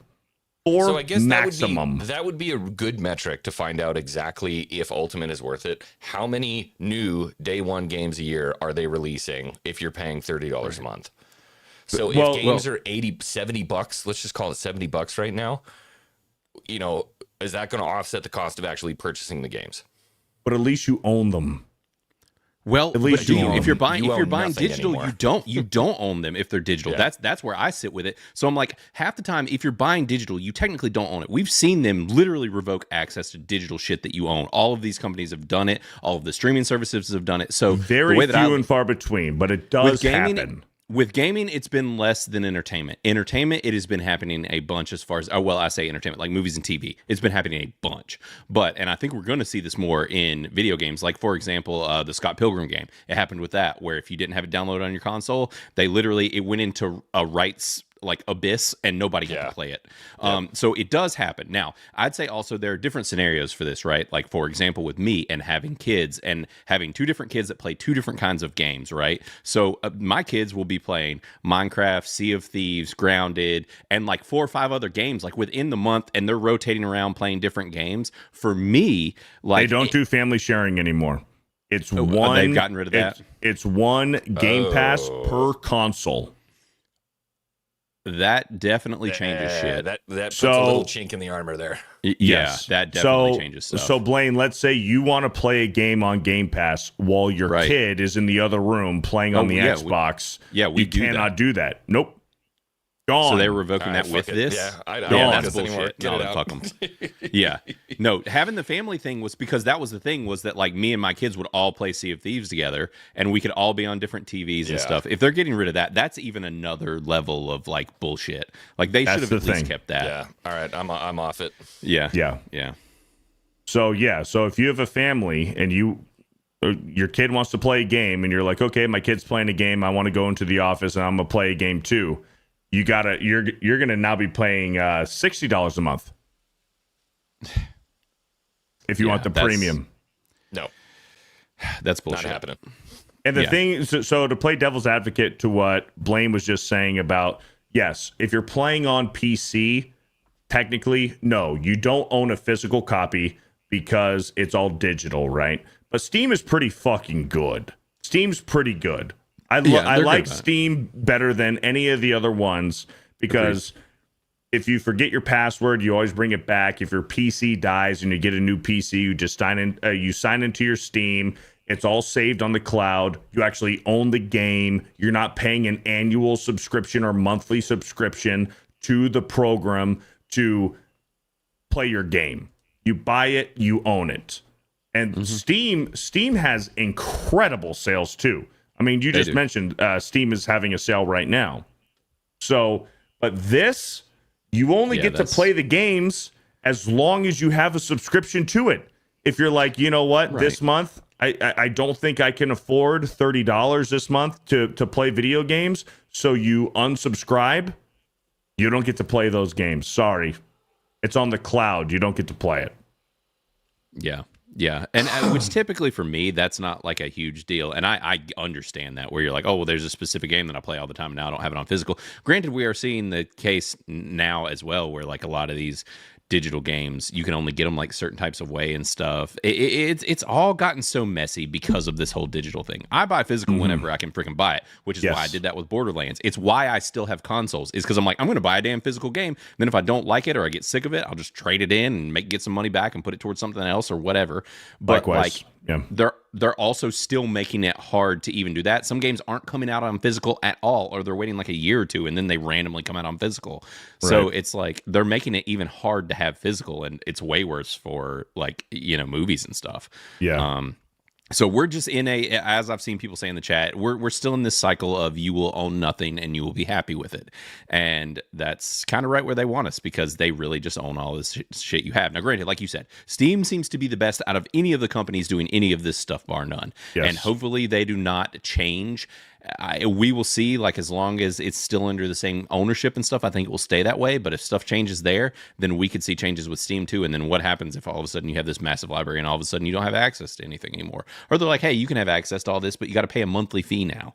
It's some stupid shit. God forbid that doesn't happen. Dude, God forbid that doesn't happen.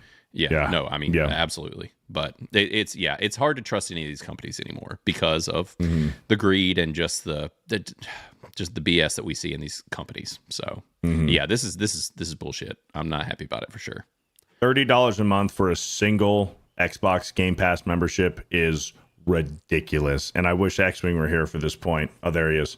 What? So we broke this down, and we've been talking about this on Main Event, like with Ripa and Jeremy. Like, we've been talking about this. This tells me that with Microsoft making this jump to $30 a month for Game Pass, I think Xbox has one more life cycle of putting out a physical console, and then they're done. They're just going to go software based. No more hardware, no more Xbox. It's just going to be Game Pass as their bread and butter. So there's no fees. Like, there's no more cost on them producing an Xbox console. The Xbox is going to be a software that you can download, obviously, on your PC. I think it's inevitable that it's going to be on PlayStation and then on Switch 2. An Xbox is just going to be this streaming service, this service that you just pay monthly for. And that's going to be the future of Xbox. I think one more life cycle of consoles, and then they're done. And they're just going to put Game Pass on everything else. That's my view on it. That's a wild take. I mean, I guess it's possible. It's possible. But that's insanity. Also, the console cycles are super long right now, and the advancements are a lot slower in this space than they were. And we're seeing that games really aren't getting that drastically. Like, it, for those of us that have been around for all of the video game cycles, it's like it used to be every time a console would come out, you'd be like, "Holy shit, it looks like that!" And now it's it looks. You went it from looks 2D like to 3D and 3D to 4D. Right. It was always something. Yeah. Right, exactly. And now we're at this point where we're like, okay, there's like slow advancements and whatever, but so I think now it's like the next console cycle as well, and they're probably seeing this where they're like, the next console, they're going to put it at the max of whatever it is at that time, and it's probably going to last like freaking 10 to 15 years.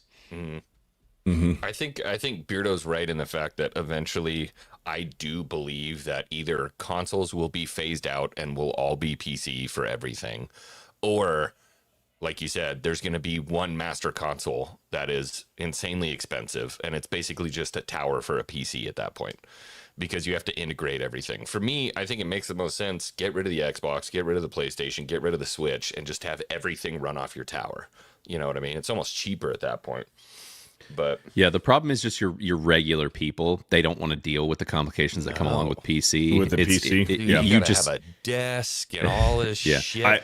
I don't think that PlayStation is going under. I think that PlayStation and Nintendo are going to have a monopoly on it, and Xbox is just going to be a streaming software that you can download onto your PlayStation. And if you want to play Xbox games, like your Halo, Gears of War, whatever, Xbox exclusive games, then you're going to have to get Game Pass on your PlayStation or Nintendo to play those games. I think that's the future of Xbox.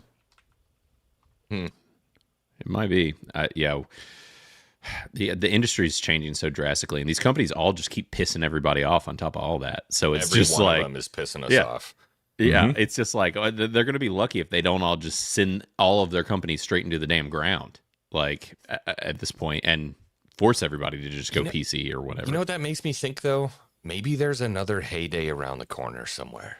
Maybe there's something we're not seeing, and maybe there's a heyday ahead. For what? Gaming. Something we don't know about yet. You know what I mean? Something new that's coming around the corner that's going to revive this whole thing, because at this point it's been what am I trying to say? Fractionalized. It's been fractured into so many different veins, and everybody wants their money. Maybe there's some kind of a cool, great unification like Beardo's talking about. And see, Alan 456, Steam needs to make a console. I agree. Oh yeah. Steam does have a console. They have a Steam Deck and they have PCs. Well, Steam Deck isn't a console, right? I mean, if they did a more like household console, like an Xbox or a PlayStation, like I think, and you know what? Maybe that's the future for Xbox. Dude. Yeah. Maybe I'm completely wrong, but the thing is, Xbox and Steam, they already have not Steam, ROG.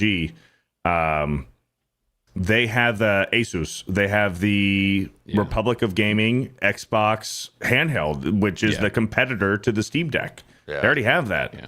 Pre-orders just I hit. have a It's ROG like gaming laptop.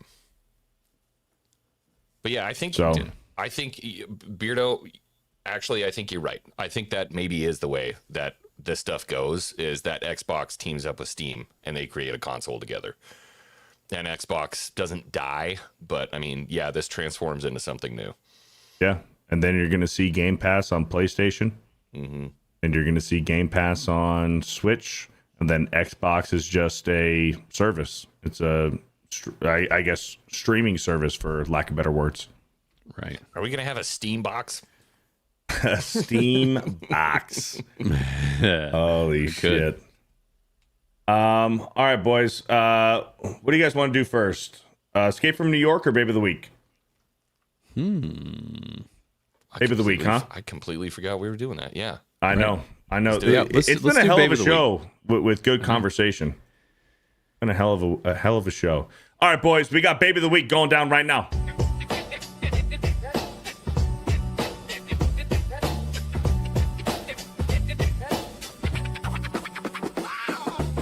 It's time again for the babe of the week. Everyone's ready, everybody's on fleek. You could be a celeb, you could be a freak, but you gotta be the best. You better be the best. You know the score.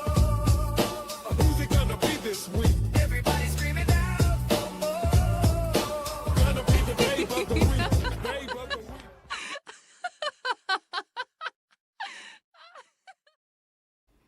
There you go. Babe of the Week. Chat. Make sure you guys are paying attention because the Babe of the Week is decided by you. It's decided by you. You guys get to vote between mine, Xwing, and Blaine's nominees for Babe of the Week, and you guys get to decide who wins. Xwing is the back-to-back winner the past few weeks. Xwing has 4 wins, and me and Blaine are tied at 2 wins. So do not let Xwing win this week. Xwing, since you are the back-to-back winner, you get to go first. Man, I'm thinking about literally changing it right now. No, you can't. No, just stick with it, man. Have confidence. Yeah. I mean, look, here's the deal. I wanted to go easy on you guys because I've been bringing in bangers every single week. And so I had to bring it back to a 15-year-old Xwing who was absolutely in love with this gorgeous Adonis on screen. Now, maybe she's not a strong competitor for you guys, but she is for me. She had my heart at a young age. Amy frickin' Smart. Okay. I forgot about her. Oh, yeah, dude. I like That the was name. I like the name. One of the first frickin' boobs I ever saw on screen was Amy Smart in Road Trip way back in the day. Mm-hmm. Yeah. Yep. She had the boobies on Road Trip. Just gorgeous, elegant, long neck little blonde brontosaurus with beautiful blue eyes and a great perky rack. I mean, what else do you need? Okay. Amy I like Smart. it. Amy Smart. Amy You know, Smart. I was thinking about something too, Beardo, when we do this. I don't know how you put it in the polls, but you might want to put our names next to who the chick is, okay, so that it doesn't get mixed up whose is whose, right? Because like sometimes these names, especially if they're not well known. Okay. I think if we put the names next to them, then we're going to get some bias. We're going to get some bias. Like, I'm voting for Xwing. I'm voting for Beardo. I'm voting for Blaine because I want Blaine or Xwing or Beardo to win. I think not including the names. Okay. Yeah. They just got to pay attention to the names. They got to know. Did I say Adonis? I meant Aphrodite. You did say Adonis. You did say Adonis. Okay, so Xwing, go again real quick. Amy Smart, go again real quick. Amy Smart. Drowning Clown agrees with me, says I agree with Beardo. Yeah, I think there would be some bias if we include the names. Right. Oh, there she is. Yeah. There she is, my babe of the week. No, stop it. Stop it. Okay, fine. We're being serious here. We're being serious. Yeah, let's see this Adonis. Some dirt in your eye. This absolute Aphrodite. There we go. There she is. Supple, perky breasts, gorgeous blonde hair. Amy and Smart. beautiful Amy blue Smart, the eyes. blonde. Amy Smart. Amy Smart, the blonde. Okay, there you go. That is Xwing's entry. God, look at the jawline. Look at the eyes. Gorgeous almond upshaped eye. Ooh. All right. There you go. She All could right. be from Rivendell. That's all I'm saying. I'll go next. Ladies and gentlemen, bro scientists, the X-Force, the X Hanger Gang, There it is. the Bearded Society, and the Crit Crew. Here is your Babe of the Week, Miss Yanette Garcia. Yanette Garcia. We are familiar with Yanette Garcia's work over here on Bro Science. The Mexican weather girl. Mexican weather girl here, Yanette Garcia. That's who this is. Okay. Yes, Yanette Garcia, the Mexican weather girl. Yep. So very tight, very firm, very natural. Nice caramel skin. Beautiful. Well, you Beautiful. see, I'm patriotic, Beardo, and so I wanted an Right. American woman to win because I'm Very- a patriot. That makes sense. You know what? Jen Saska is right. Exotic. I'm Exotic. just saying, if you remember, Mexico went to war with the United States. Okay, That's fine. And guess what? We won. I'm just saying. And where do the Mexicans want to go after that? America. Yeah, because that's where we produce the finest women, like Amy Smart, who is an absolute Just Aphrodite. look at Yanette Garcia. Tide says, Beardo, sorry, you've already put her up for a nomination. Nope, that's not true. Automatic disqual. Not true. Yep, not true. disqualified. Yep, it's Not probably true. true. Nope. This feels High true. Tide is wrong. High Tide is wrong. She has not been a babe of the week yet. She has not. We did her in the knockout bracket. She was in the knockout bracket. She has was in the not. knockout bracket, yeah. She has not been nominated for babe of the week yet. Fake news. CNN. Come on, High Tide. I thought you watched Bro Science. Yanette Garcia. That is my nomination for babe of the week. We love Yanette Garcia. I mean, just look at that tight hiney. Fuck. I did hear rumor that she had an OnlyFans, Beardo. Cool. I don't know if this is true, but I got shamed into oblivion last week. This isn't about morals. This isn't about morals. Oh, now this week. This week it's not about morals. No. This week. Huh, okay. I'll remember that. I'll remember that. All right, As Blaine. you shamed my absolute goddess last week. Well, for we having an shamed her OnlyFans. because there was a lot of Photoshop. Yeah. I know. Nobody's perfect. Nobody's All right, perfect. listen. Okay, OnlyFans look. detected. Yeah, on Automatic Beardo. dequal. Not me. Not on Yeah. me. Not on me. I'm keeping things real. You know, I'm keeping things very American and very bro science forward with a golf girl this week. A goddess of a golf girl. Garris, you did Grace not pull Garris. Grace Garris on me, you son of a bitch! You fucking animal! Look. How dare you? You're welcome. And by the way, OnlyFans detected. Very Automatic OnlyFans disqual. detective. There are no morals here on Bro Science She's for Babe of the lacking Week. some booty. Listen, no one said anything. There's enough there. Look, there's enough right there on those sandy cheeks. You know what I'm saying? Don't be jealous, Beardo, that I picked the most goddesses of golf girls. Okay? What's her name? Grace Karras. It is Grace Karras. And she is How do you spell her last name? Charis. Not that I know, See, but yeah, I mean, Wait, clearly Beardo has searched this, Charis? No, I'm putting it in the fucking poll. so perverts. 3 weeks ago, I think it was, I'm sitting there, and one of my buddies from the Northern Nevada Blacksmiths Guild went off. He's in the Airborne Division now. I think he's 82nd. Sends me a picture of him in a club, hip No. to hip, holding No. Grace Karras. No. Yes. Jealous is all I got to say. Okay, but yes, don't she forget. does have an OnlyFans. I know we have a revisionist mindset here. Okay, let's not forget the babe of the week, Yanette Garcia. I mean, holy smokes! Do not forget. Listen, you know, I've had some real rock stars knocked off this list before too. You know, So it might have I. happen, Beardo. Yeah, there's been Well, a few. look, Amy Smart is tall, elegant, beautiful, a great actress, and guess what? Unlike these jokers, she doesn't have an OnlyFans. She doesn't need it No, because because she she's does it for respectable. Hollywood. She does it for Hollywood. She got banged by Jason Statham on a car. Oh, That's great, your babe of the great. week right there. All right, polls going out. Babe of the week: Amy Smart, Yanette Garcia, or Grace Charis. Polls out. You guys know who's the winner? Yanette Garcia. Yeah, it's me, It's obviously. Amy Yanette Smart, Garcia. the only one without an Grace. OnlyFans. Yeah, you know, she just No she just OnlyFans. shows her tits for Hollywood. You know, like a respectable woman. Yeah. You know, hey, And we should vote. Experience says Beardo has the best pick this week. I know. You know, whoever's going to win today is going to win today. Okay. But we That's right. should, I feel like we wouldn't be good bro scientists unless we had a vote on this. Should an OnlyFans be an automatic disqual moving forward? No. Not No. today. Moving forward. How would we know? right? How would we know? Are we sure that Grace? I feel Or like I mean, it's even Grace pretty has easy one? to find out. Pretty How easy to would find we out. know? Pretty So- easy to find out.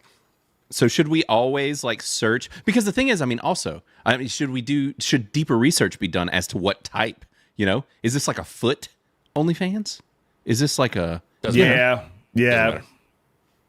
Doesn't matter. And I'm not doing deep research because I'm not paying any of these whores on OnlyFans. Even for you don't want to do if that. I'm not paying $30 for Game Pass, I'm not paying $8.99 for fucking OnlyFans. Okay? Yeah. Yeah, makes sense. It's actually a close race right now between Grace Charis and Yannette Garcia. We need some more votes for Yannette Garcia. Karis, yeah. For Grace Karis. We need some more votes for Yannette. It is a very close race right now.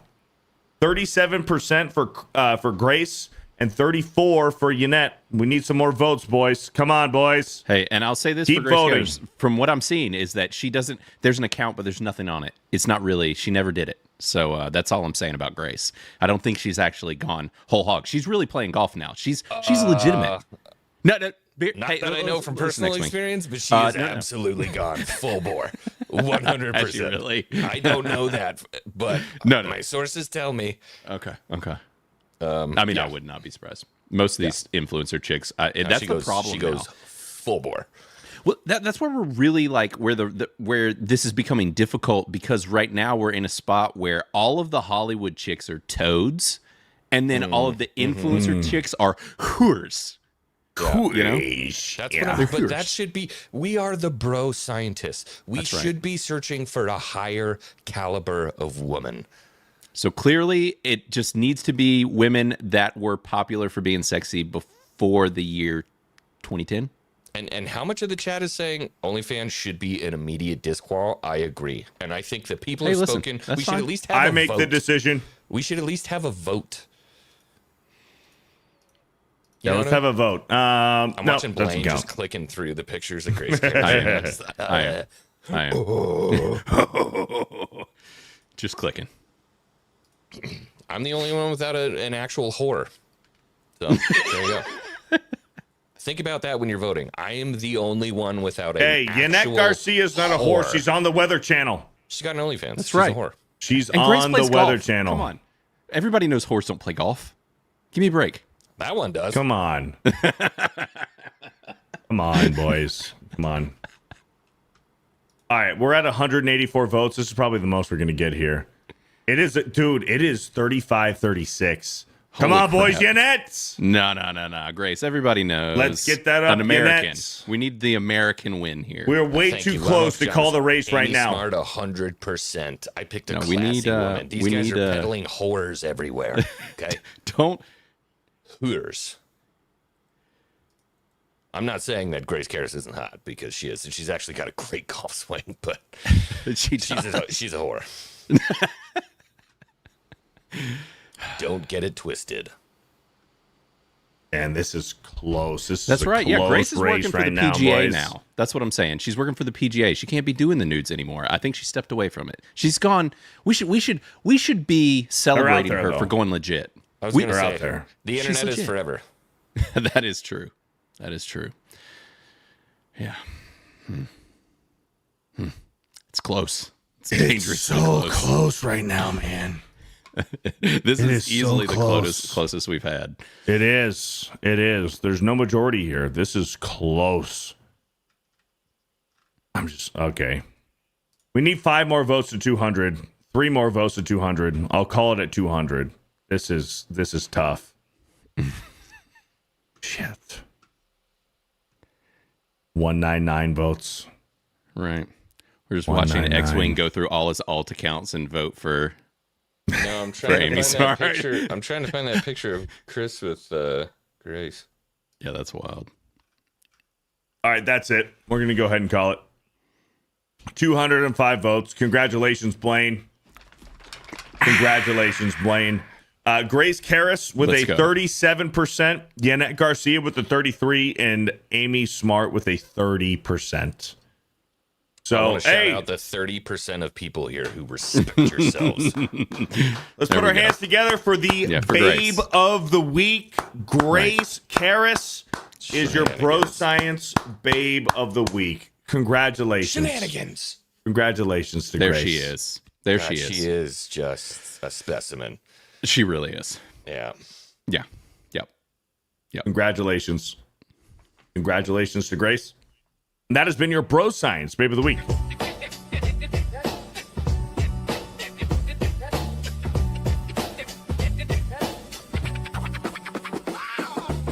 It's time again for the babe of the week. Everyone's ready, everybody's on fleek. You could be a celeb, you could be a freak, but you gotta be the best. You better be the best. You know the score. Who's it gonna be this week? Everybody's screaming out for more. Gonna be the babe of the week. Babe of the week.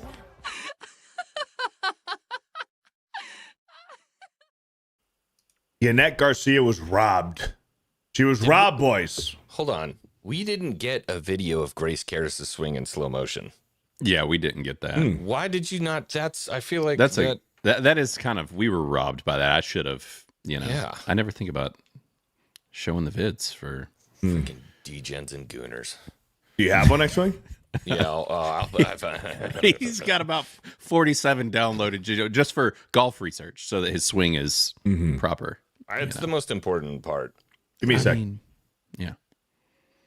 And I can't imagine having a good swing with like a big rack, Yeah, you got a lot to avoid right. in a swing there like that. Yeah. It is difficult, but let me see if I can get this here.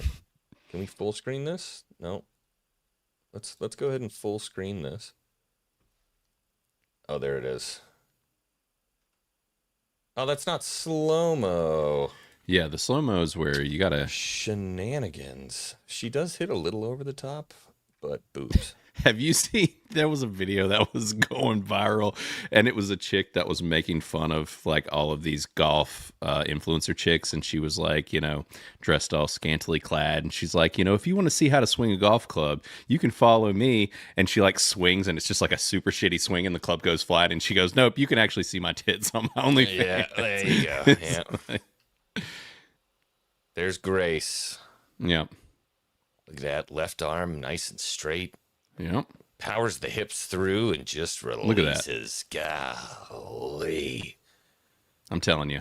Yeah. That's an athlete right there. Yeah. True athlete. Yeah. I wonder if she gets a couple extra yards out of that.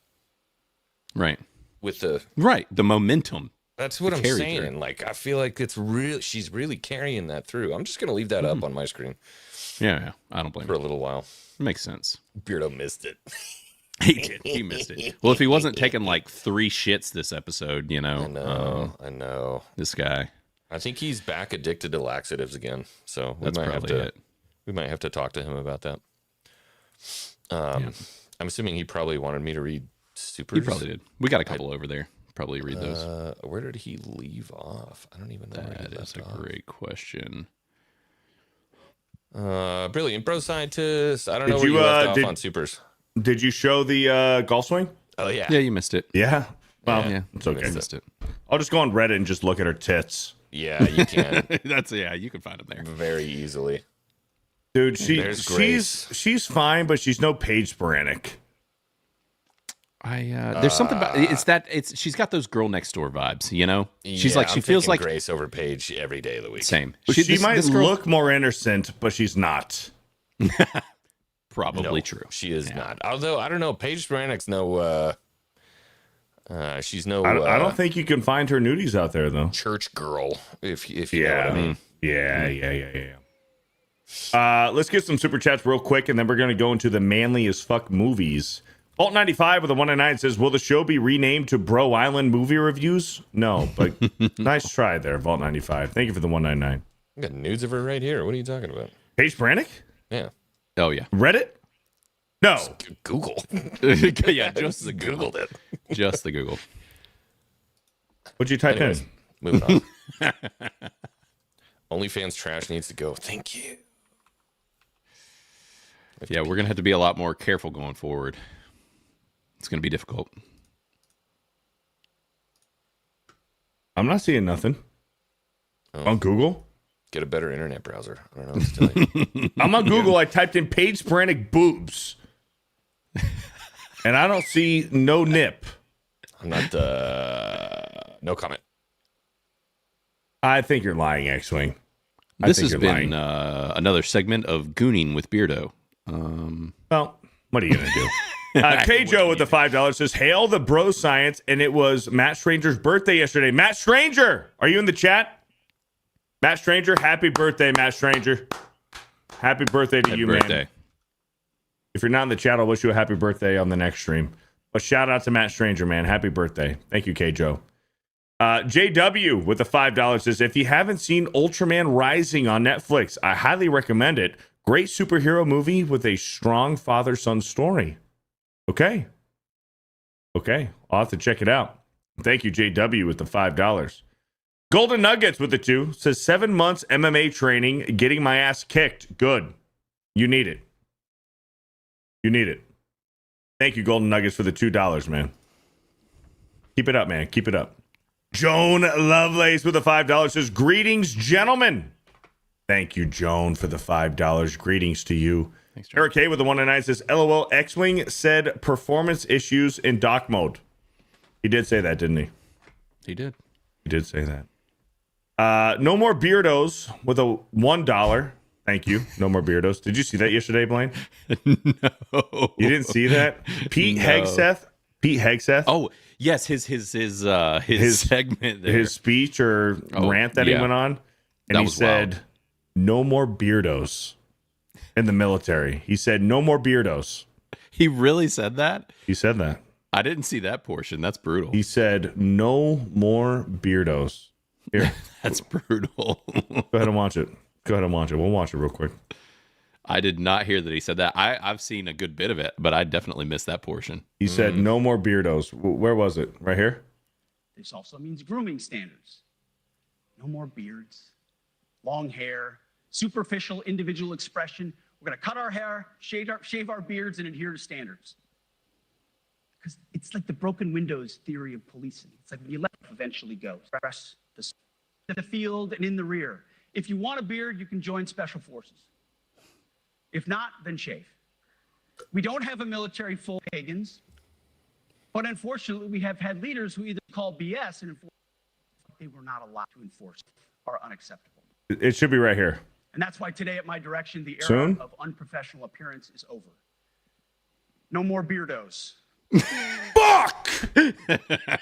That's brutal. No more Beardos. No more Beardos. He's like, no pagan freaking bearded lamos in my military. No bearded pagans. Like, oh, no man, more he's what? talking about him. And then he said no Beardos, and I'm like, oh my God. Shots fired. He's talking about Tread right now. Beardos. Yeah. The era of no more Beardos. Shaving profile.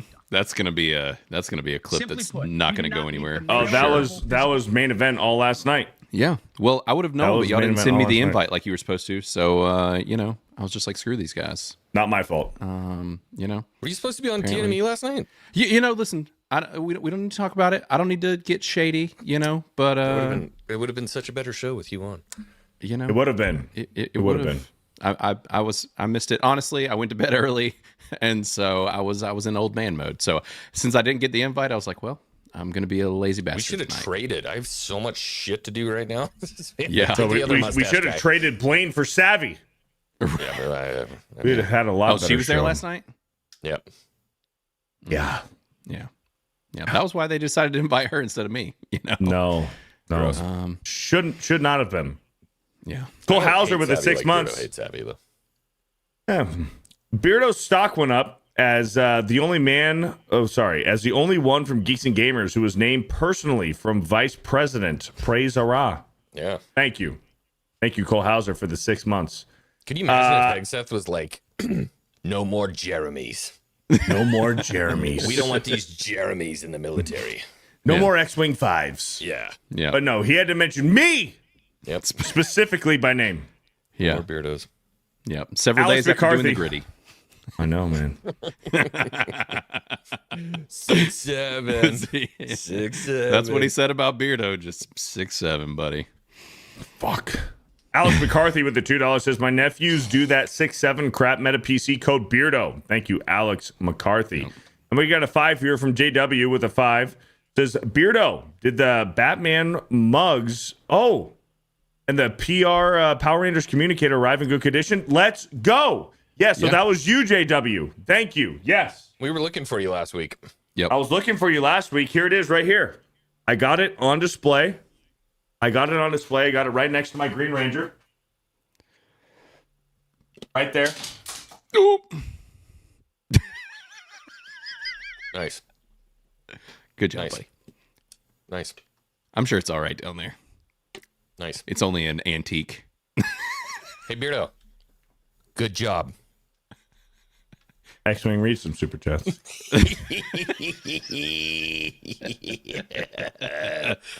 All right, where did we leave off here? I got to do some scrolling.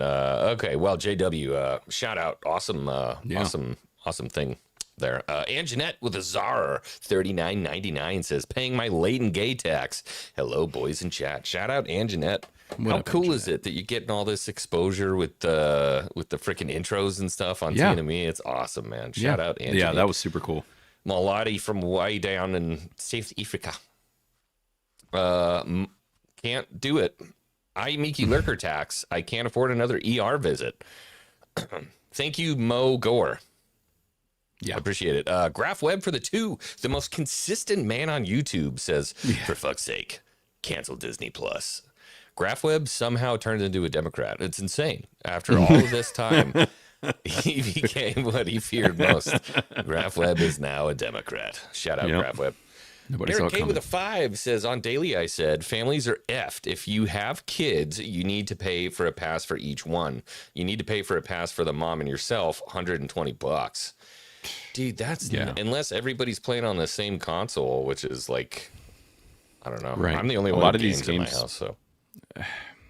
Yeah, a lot of these games you can't even play that way anyways. My kids didn't really start playing until they got a little bit older, and now it's fun to play games together, but not at this cost. We'll just play games that are split screen, and that'll be it, I guess. Yeah, 100%. Speaking of which, can we start getting some more split screen games back, dude? Dude, for real. For real. It's a struggle. We try to find good ones, and sometimes we do. There's ones that are okay, but then sometimes they're either like too hard for younger kids or whatever. We've been going back. We've been playing like old games because all those old Xbox games are on there. And like we've been playing co-op something. Yeah. Yep. It should be good. Been going. There you go. His feet fell off. I had to put his feet back on. It should be good. Jeez. It should be good. Don't tell Mike. I feel like the last big one was Split Fiction. Beardo and I played Split Fiction. We had fun. Split Fiction was good. Yeah, I had fun. Even though it was oozing with the message from top to bottom. We just kind of made fun of it and had fun. Yeah. Thank you, Eric K. All right, boys. Let's do the segment while we're all here for today. Escape from New York, manly as fuck movies. Let's get it going, huh? Let's go. I'm Roger Shaw. Over the sea, landing in New Jersey. Details in just a moment. There's a tempest in a I'll see. Oh, there we go.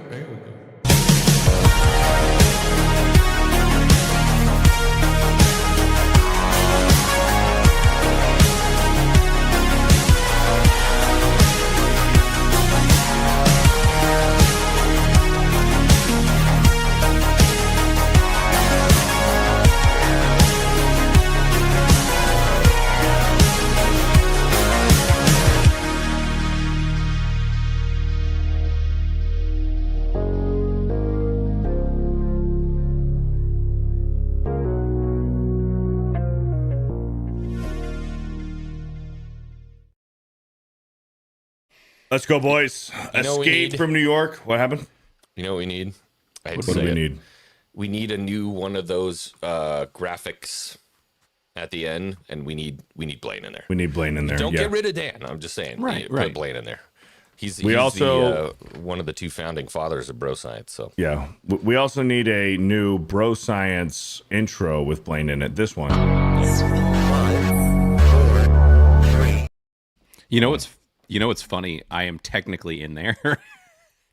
There is a shot of Xwing when we were at MegaCon, and it pans over, and it's me standing beside him for just a second until it focuses on him. But I'm in there for a millisecond. Let's go. Yeah. Hell yeah. All right, boys. Real quick, we do all of these manly as fuck movie reviews over on Criticless. Criticless is your Rotten Tomatoes alternative, but it's more than an alternative. We are taking over on Criticless. Criticless, no critics allowed. It gives the user, the viewer, the voice. You are your own critic over on Criticless. You can review your favorite movies, your favorite TV shows, or if you hate a TV show or if you hate a movie, go on there and leave a negative review. Do whatever the frick you want over on Criticless. You can also join the Monday Hangover. I would not recommend doing that. But you can also join the Manly as Fuck movie group. This is our communication group over here for Bro Science, our Manly as Fuck movies, where you can review movies, but also you can talk amongst yourselves over there. And right here, I don't have it for me, but there will be a button over here that you can click to join the Crit Crew. And there are several perks that you get for joining the Crit Crew. Yep. And it directly supports Blaine, because Blaine, this whole Criticless website, comes directly out of pocket for Blaine. So if you want to directly support Blaine and Criticless, please join the Crit Crew, and you guys support Blaine and the cause and the website by directly doing so. So, but anyways, for the Manly as Fuck movie review for this week, we have Escape from New York. This was my first viewing of this movie. Mine too, actually. Mine too. Yeah. Yeah. All of our first view. Holy crap. Yep. That's wild.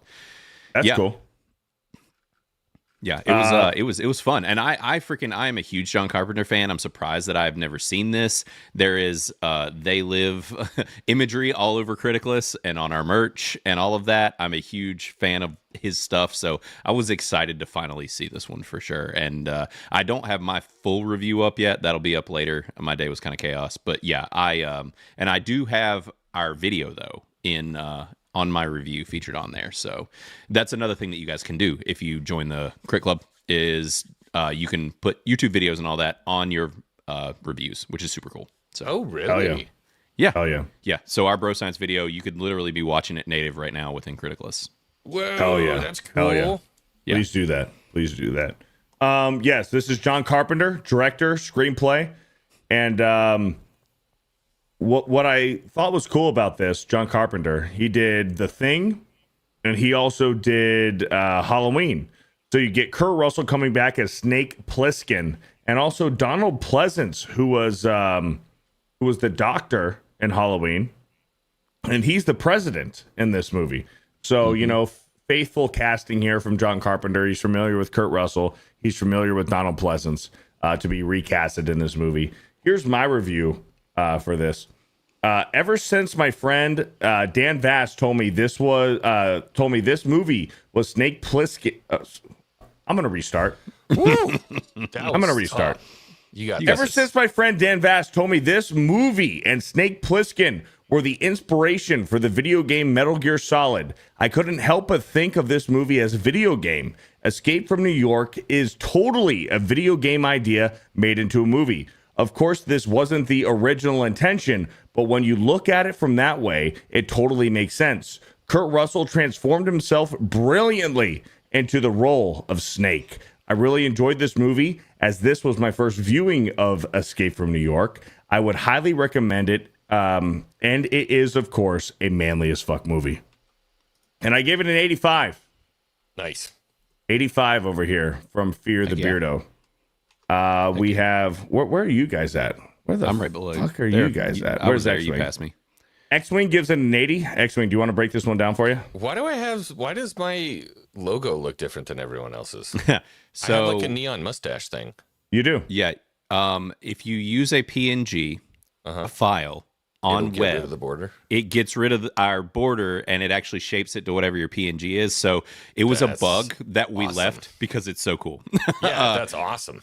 Yeah, it's super cool. So it neons whatever the PNG is. So everybody started leaning into that. Yeah, it's that pretty worked out perfectly. Sweet. Okay, hold on. Let me. God, I was in the middle of work when I was writing this, so it's not my best work, but great turn your brain off action film starring Kurt Russell as a solid snake. I mean, Snake Plissken. It trods along in the beginning, but rapidly amps up to a cool guys don't look at explosions type flick. Characters are all interesting and odd, a fun, solid action flick. Definitely doesn't stimulate the brain into looking for some kind of deeper message. It's gritty and it's unpretentious, and I like that. Would watch again. I'm giving it an 80. An 80. An 80. Hell yeah. Oh, yeah. I respect that. Yeah. And then Blaine here. Oh, shit. I just clicked on your profile. My review is not much of a review. In short, I'm kind of there with which, and I gave it an 80, just like Xwing did. This movie's awesome, super cool. Like Xwing said, nothing like crazy deep, but also this is one of those, like, if this movie were to come out today, it, like, there are elements that could have been made hyper political, but they just didn't. Like, Right. America goes to shit. I mean, in short, this movie is really about current day New York. Like, it's very realistic in that aspect. It's very similar to modern day New York City. They kind of predicted the future a little bit. But, you know, it's one of those things where it is just this is a pretty simple action flick. Everything's gone to shit. And I like that he's just this guy. He's not like a ride or die for the government. He's like, everything went to shit, but also he's, I don't know. This is just a really cool character. I like it. It's fun. It doesn't, like you said, it's not trying to be anything pretentious. There are certain things in it that have aged a little bit, like the action sound effects and stuff are a little like hammy and that sort of thing, but it's not like, it's very much of its time. This isn't my absolute favorite John Carpenter movie, but it is definitely still awesome. Like, I don't think it's up there with The Thing or, you know, They Live and some of those others, but like it is really, really, really good. It's just one of those, like, solid old action flicks. I think this is one of those ones where if you were there and you watched it when it was happening, you understand, like, the cult following for sure. Because there was probably something in there that was absolutely, like, revolutionary or whatever the case was. For me, this is just a good, solid one. I got nothing bad to say about this. Had fun with it. But it's, you know. Agreed. Easy watch. I guess that's what I'm trying to say. Agreed. It was fun. It was easy. It wasn't anything like, there were no dull moments where you're like, I'm going to check my phone and scroll through Twitter right now just to burn off some time. You were sucked in the entire time, but it wasn't anything like too crazy over the top. It was just kind of mellow throughout the entire film. Political bias. If this movie were made today, I think they'd say, this is a fascist America. Yeah. Oh, yeah. Yeah. For sure. And especially at the end, like, Snake didn't trust these guys. He didn't even trust the president, but he knew that his life was on the line. His life depended on it. He needed to save the president. But when it came to, like, the cassette tapes, he gave them the cassette tape from the cab that just had music on it. And then at the end, he ripped apart the cassette and fucking shredded it and stuff because, like, this is technically a fascist version of America in the future. Right. And they just say imperialist. Right. In this movie. Exactly. Yeah. Imperialist. Yes. But he had to rescue the president, and he met some friends along the way that he had some history with that he couldn't fully trust. And also those friends didn't fully trust him.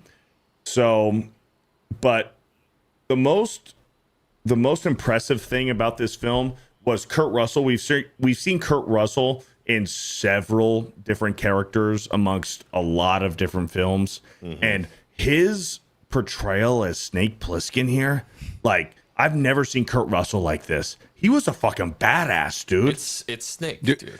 Yeah.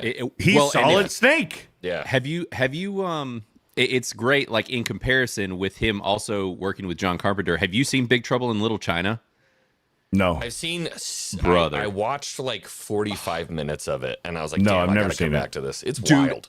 It's phenomenal, and it's such an interesting action hero because he is a dipshit, but he is also the most awesome, epic action bro ever. Like, all at the same time. And it's such a great way that I love how he does action characters when it comes to especially working with John Carpenter, because he's not like this super macho dude, bro, but he's also an absolute badass. Yeah. And it's this perfect kind of balance of it where it feels real.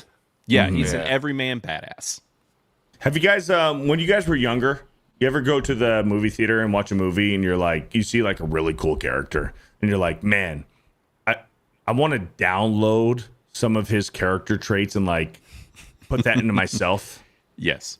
You guys know what I'm talking about? You guys know what I'm talking about? Like, you see a really cool character and like, man, I'm going to start conducting myself more like that. Last night when I was watching... just wanted to be Aragorn when I was growing up. That's it. Dude, I watched this movie last night and I'm like, damn, Snake Plissken's cool. He talks like this. He's like, I'm going to go in there. Yeah. I'm going to save the president. Oh, Brain, I know who you are. Fuck you, president. Like, he's, yeah, dude, like, just how he was, I'm like, fuck, this is so damn cool. And I was like, I wanted to download his personality into my brain and I can just be Snake Plissken. Like, it was like Kurt Russell fucking nailed this, man. Yeah. He nailed it. He's the man. Everything, got all the films that he did with Carpenter. It's like you even think about him in The Thing, and they're like these different versions, but they're kind of in the same vein, but they're just these different takes on similar types of characters. And he's just so good at action. He's so good at, like I said, like with Big Trouble in Little China, he's kind of a dumbass. Like there's a scene where he's got a fully automatic gun, and he's shooting it up in the air, and he's like, ah! And the ceiling falls on his head and knocks him out. But then like the next minute he's kicking ass, and you're like, he's an idiot, but he's so freaking cool. Like he still kicks ass. There's a scene similar to that in this movie when he goes into like the bar or restaurant and there's like some bum chick in there and he like kind of makes friends with her. He offers her a cigarette. Yeah, when they start coming out of the hole in the ground. Yes, dude. Yes.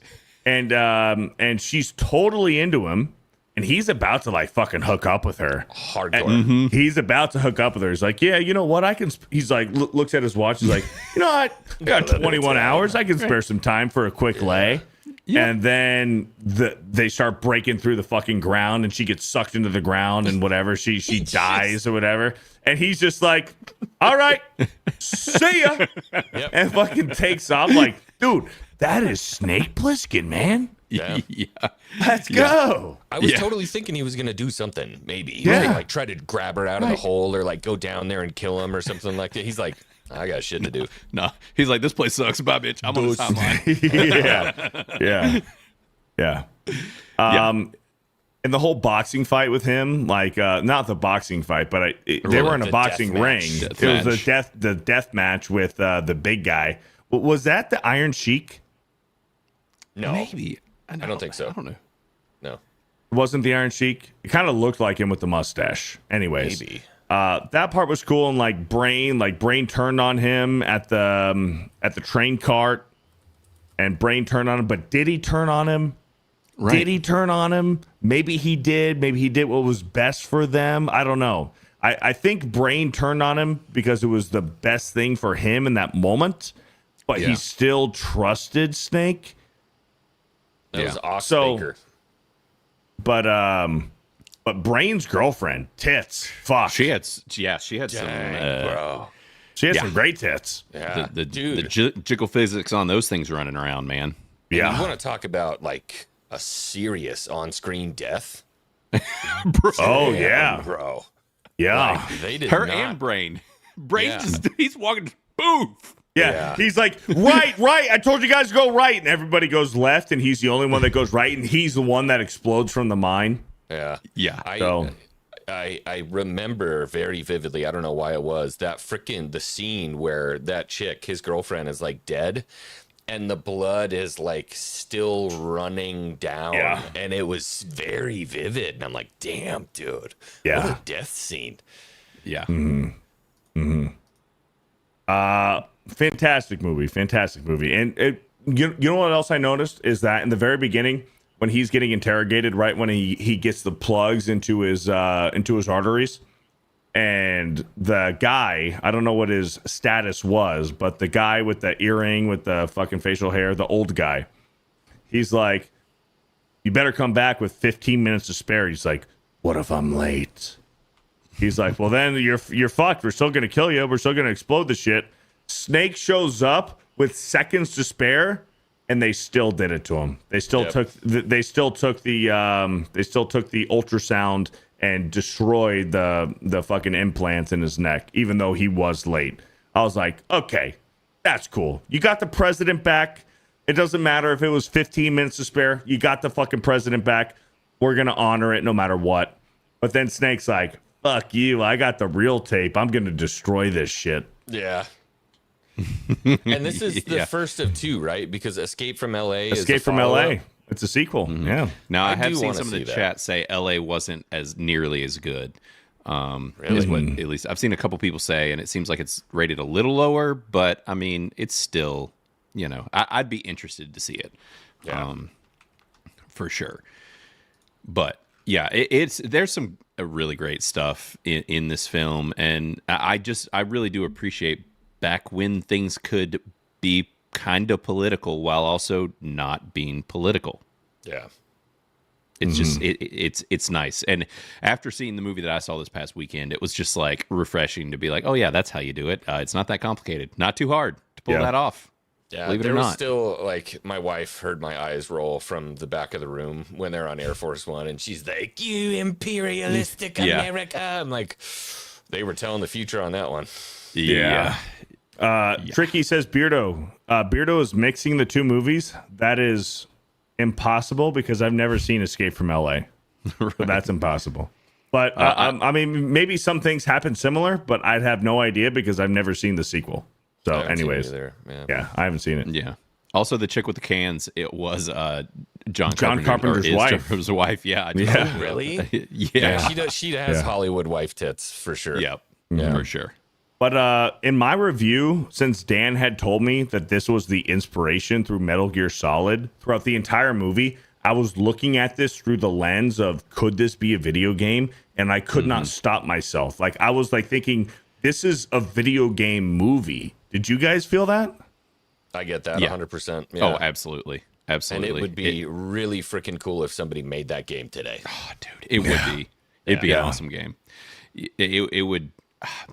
Man, I'd love to play that, honestly. Like, someone needs to make it. It's like they just made that RoboCop game recently. It's like, this would be so easy to make into a game. Very similarly, make it retro, set it in the 80s, like, keep it true to this movie. That would be badass. Yeah, I'd be down. Yeah. Anyway, so right now on Criticless, Escape from New York is sitting at a 81% on 40 reviews. 81 from 81. You know what? I didn't know what year it was made. That's actually kind of funny. So that came out in 81. And it's always funny thinking back when they're like 1997. Yes. The future. Yeah. The future. 28 years ago. This movie is set, whatever it is. What is that? It was 81, right? So 81 years in the future. And then they said 1997. Yeah. Also, the other thing you want to talk about that aged was all of the plane and Twin Tower scenes. Because it looks like Air Force One is going to crash into it, and then frickin' he lands on top of the tower. It's like, ooh. Yeah. And those synthy computer generated like buildings and stuff, the aerial views, it was great. Just all that green. I love it. I loved it. It's so good. The retro futuristic look to it. 81%, 40 votes. So I gave it an 85. Alex McCarthy gave it a 91. Meister gave it a 90. Blaine with an 80. Turd Ferguson with a 100. Dang. Heck With yeah, a bro. 100, Turd Ferguson. X-Wing with an 80. Steel Leg with a 100. Nick Napoli with an 81. My Dixie Wrecked with a 61%. Ooh. Nick the Spicy. Pad Breaker with a 75. Professor Steiner with an 87. Dr. Gene Banana with the 100. So we got some mixed reviews here, but I think from over here on Bro Science, everything has been pretty positive up into the 80s. Yep. Yeah. So- No, this is still, everybody rated it fairly highly. I'm surprised at how many we had even before doing the show. But I mean, this is kind of a classic. It's one of those people, even if you don't think it's like the best film ever, people are like, no, that movie's still the shit. Like, it's just, it's a cult classic. And that's just kind of how Carpenter's films were, where they're just like, they are these culty movies that people just love to like talk about later because they're so cool and creative and different. And they definitely set the stage for a lot of things going forward. He was ahead of his time for sure with a lot of things. This movie's rad. Like at first when I was watching it, I was even getting some Terminator vibes. Yeah. Yeah, Like in the very beginning, like post-apocalyptic, very beginning of the movie, I was like, this kind of feels like Terminator a little bit. Yeah. And then I just went into full video game mode. I'm like, this is a fucking video game, the movie. Yep. Yeah. I loved it. I loved Escape from New York. So we'll see if what are you sharing, Blaine? Oh, that's right. That's right, boys. So real quick, just to wrap things up, Escape from New York, manly as fuck movie. I consider it a manly as fuck movie. Do you guys? It is. Yes. Oh, yeah. Yeah. Yeah. He's We're giving mega it the manly. bro science approval seal. Bro science approval, manly as fuck movie. Absolutely. Escape from New York. Go over to Criticless and drop your review for Escape from New York over there. Before we leave it. Before we leave it. I'm just throwing this out there. 13th Warrior for the next one. Ooh. Okay. 13th Warrior. 13th Warrior? Yeah, that's an interesting one. Awesome. You love Vikings and Norsemen and war and all that, dude. 13th Warrior with Antonio Banderas. Yep. Okay. Lo, there I see my father. Okay. So that's my pick. That's my pick. So was Escape We from can New York agree to was something Blaine. else. Yeah. Escape from New York was Blaine. Rambo 2 was mine. So it is Xwing's turn. 13th Warrior. 13th Warrior. So that'll be in 2 100%. weeks. Yep. All right, chat. In 2 weeks, 13th Warrior. So do your homework. That's what we'll do. And this one is very on brand for Criticless as well, because I think that this was a critic hated movie, if I remember correctly. Yeah, it is underrated for sure. It has a 33% on the RT on Rotten Tomatoes. It got bombed by the critics, so perfect for us to do. Yep. Yeesh. All right. Cool. All right, boys. So hopefully you guys have stuck around through the Manly as Fuck movie review, because you guys remember a few weeks we did the Twitter X post for the Criticless merch. So if you guys have retweeted that and reposted it, you guys are entered into the raffle for Criticless merch. Blaine, right now, we have a spinning wheel here that Blaine has made. So we're going to spin the wheel, call your name, and if you guys win, Blaine, how can they redeem their winnings? Yeah. So with that, we will have two options here. I will reach out to everybody on X, but if you have messages blocked, that kind of thing, then don't have to worry about that. You can also, if you are one of the winners, email us at accounts@criticless.com.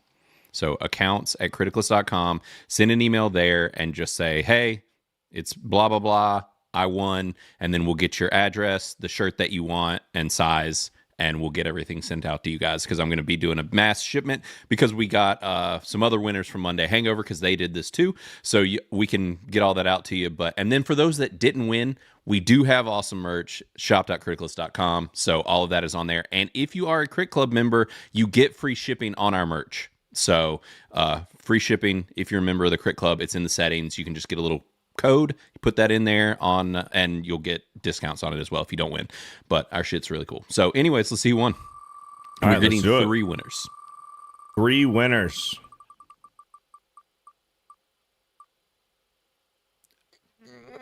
Ooh! Oh! Juggalo Jar. All right, Juggalo Jar. If you guys are in the chat right now, please reach out to Blaine, or Blaine will reach out to you on Twitter, and you guys can redeem your winnings. That is the first winner of the merch. So I think you can remove them. If you don't get reached out to by next week, are we going to respin? Yeah. Yes. Yeah, if I don't hear back. Trish. Oh, Trish got it. And Jeanette almost got it. Yep. Trish is the second winner. So Trish, Blaine will reach out to you, or you reach out to him via email. Yep. All right, last one.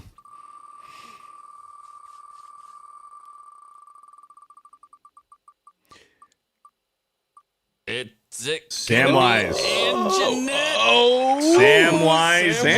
Samwise. All right. Samwise. Heck yeah. There you go. Awesome. Man, Well, there we go. That was close. She missed it like twice. Yeah. Just barely. Plane's like, Just oh, barely. just shipped to South Africa. Okay. Right. Yep. Ooh. It's going to be fun. Well, yeah, I'm pretty sure Samwise is also out of the country. So, Well, there you go. yeah. Well, I owe him anyways. He's a long time Criticless user. He's one of our OGs for sure. So, yeah, Nice. Everybody will reach out to you. If I do not hear from folks via either email or me reaching out to you on X by next week, we will run this again. And we'll see who else won. So, and the same thing's going to happen for the Hangover group as well. So, Those are our winners, guys. Congratulations. You guys will be getting shirts. So, and I think I said as well, hats. If you're outside of the U.S., I might not send you a hat because that means a box, which means a whole lot more shipping for me. So maybe I'll put something else in there. We'll do something else. So, yeah, maybe another shirt or something. So we'll figure it out. But yeah, congrats, guys. Congratulations to everybody who won. Please go redeem it on Twitter or email. That was great. And Manly as Fuck Movies, Escape from New York. We all loved it. Let's go. I'm Roger Shaw. I'm over the Yosemite's campaign landing in New Jersey. Details in just a moment. There's a tempest in the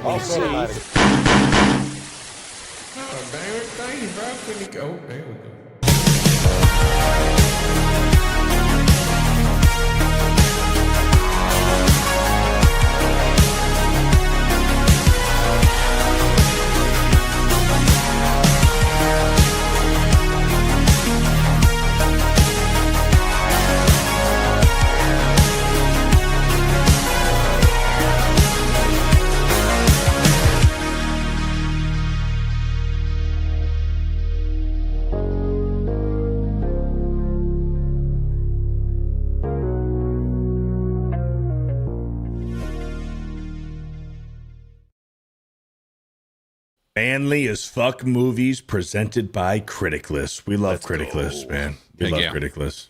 Shout out. All right, let's get some super chats here. And a huge shout out to Chelsea M. Shout out to Chelsea M. I got to hang out with Chelsea M and her husband this past weekend. So shout out to Chelsea. It was her birthday on Friday. Hey, happy birthday. So happy birthday to Chelsea. We got to hang out and we had a good time. Thank you, Chelsea, for being here. Eric K with the 2 says, you, 2 kids and a mom, $120 a month is a bargain. No. Yeesh. Yeah, that's wild. I retract. That's wild. Yeah. JB Spooky Review with the $2 says OnlyFans trash needs to go. My man. We'll take into consideration. Quagmire with an 8 months says, Blaine, I'm not even going to say it. I'm too busy today. Yeah. Yeah. Yeah. Is that hard rock? It's about heavy metal. It's about heavy metal. Sorry. It's about heavy metal. And he just got a new job. He started trucking. So, yeah. Yeah. Hope that's going well. Hope the trucking's going well. Yeah, exactly. Nick S with a 20 months says, I don't know.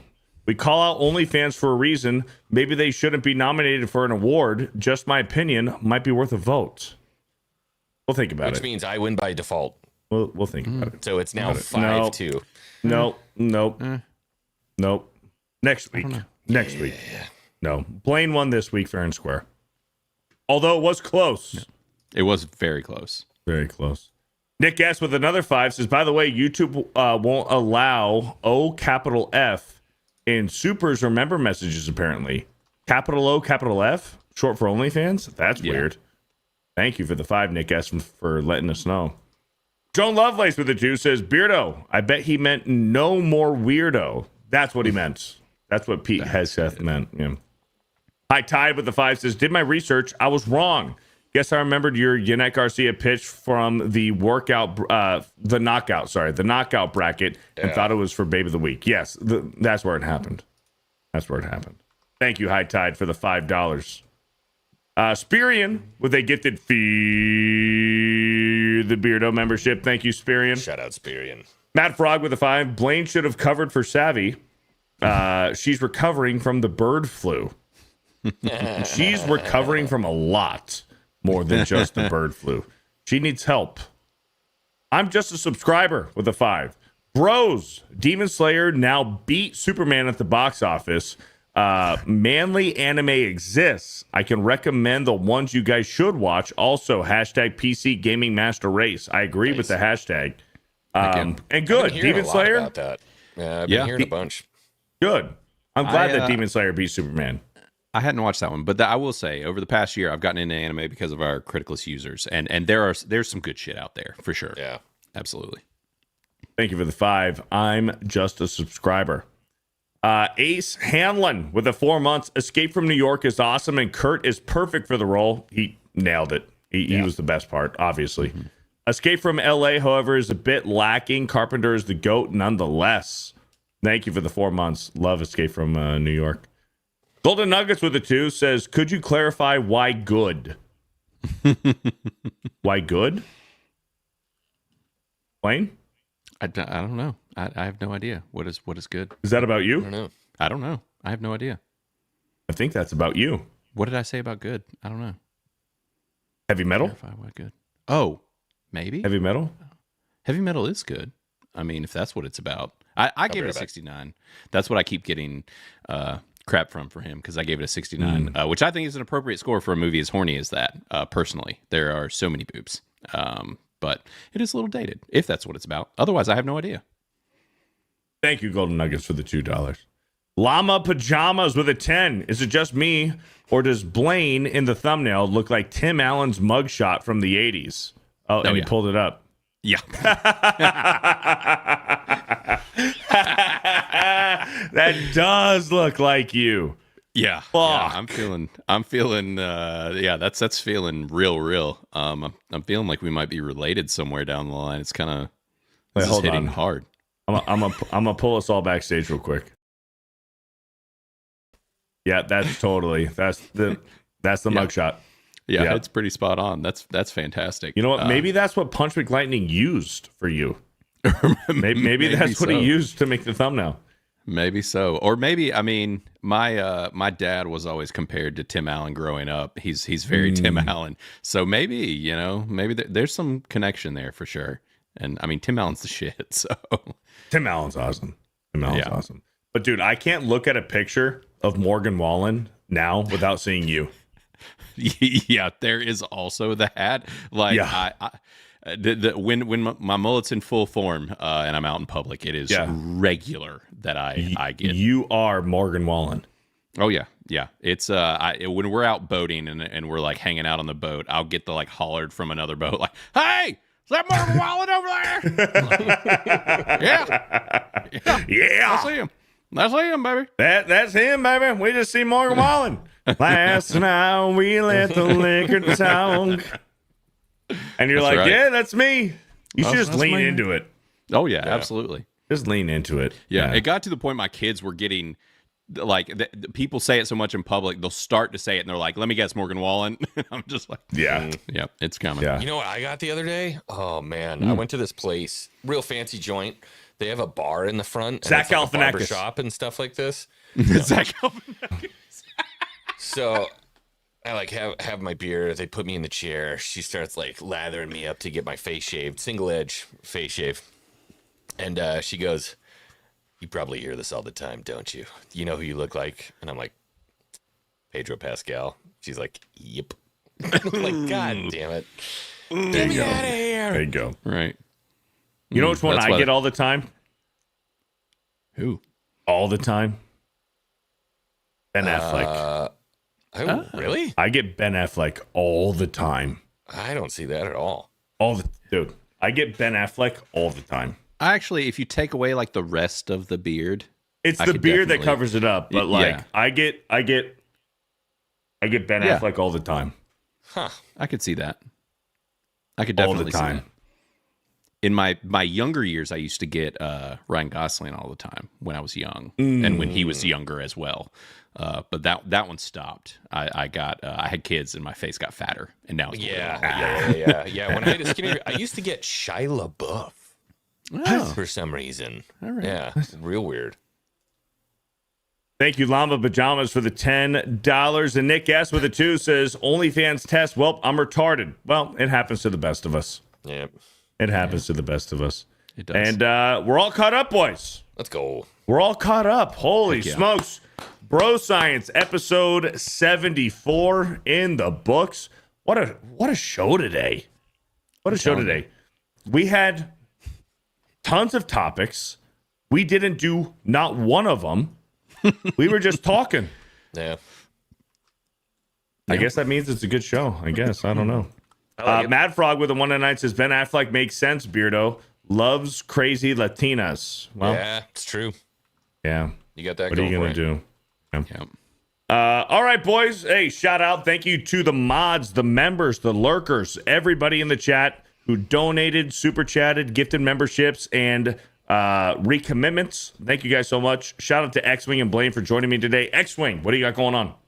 So, unfortunately, no Mario Kart tonight. I'm not going to be over on G&G Play. I've got way too much going on right now.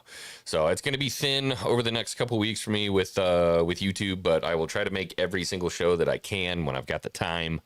And then eventually, I think maybe next week or the week after might be my last Bro Science in this studio. Well, hopefully. Yeah.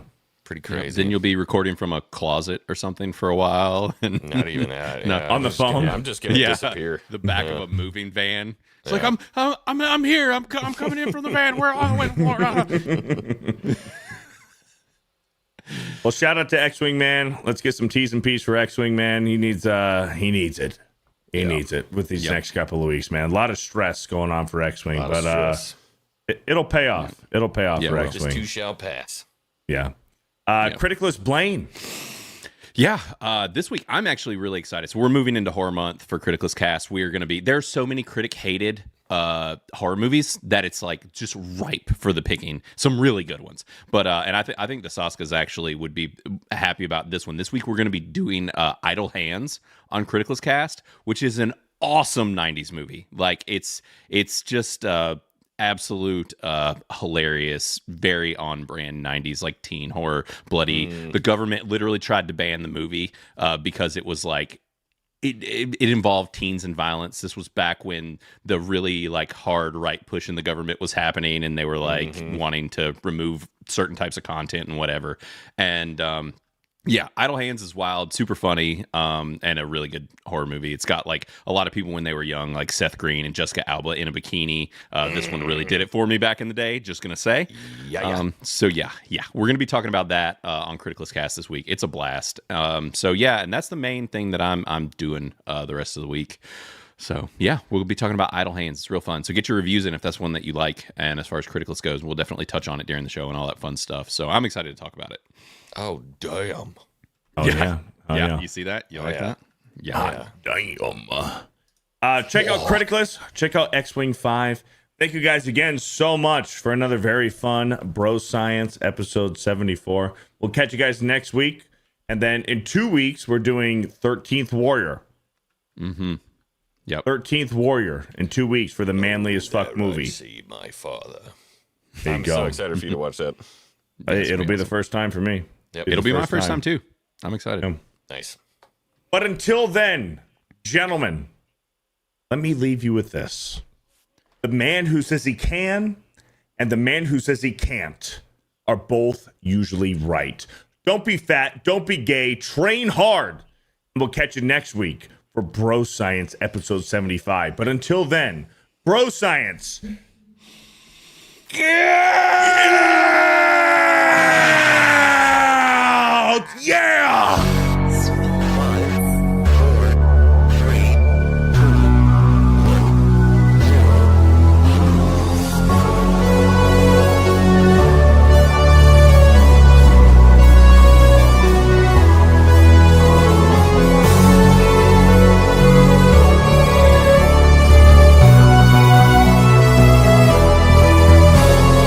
Dylan, you son of a bitch.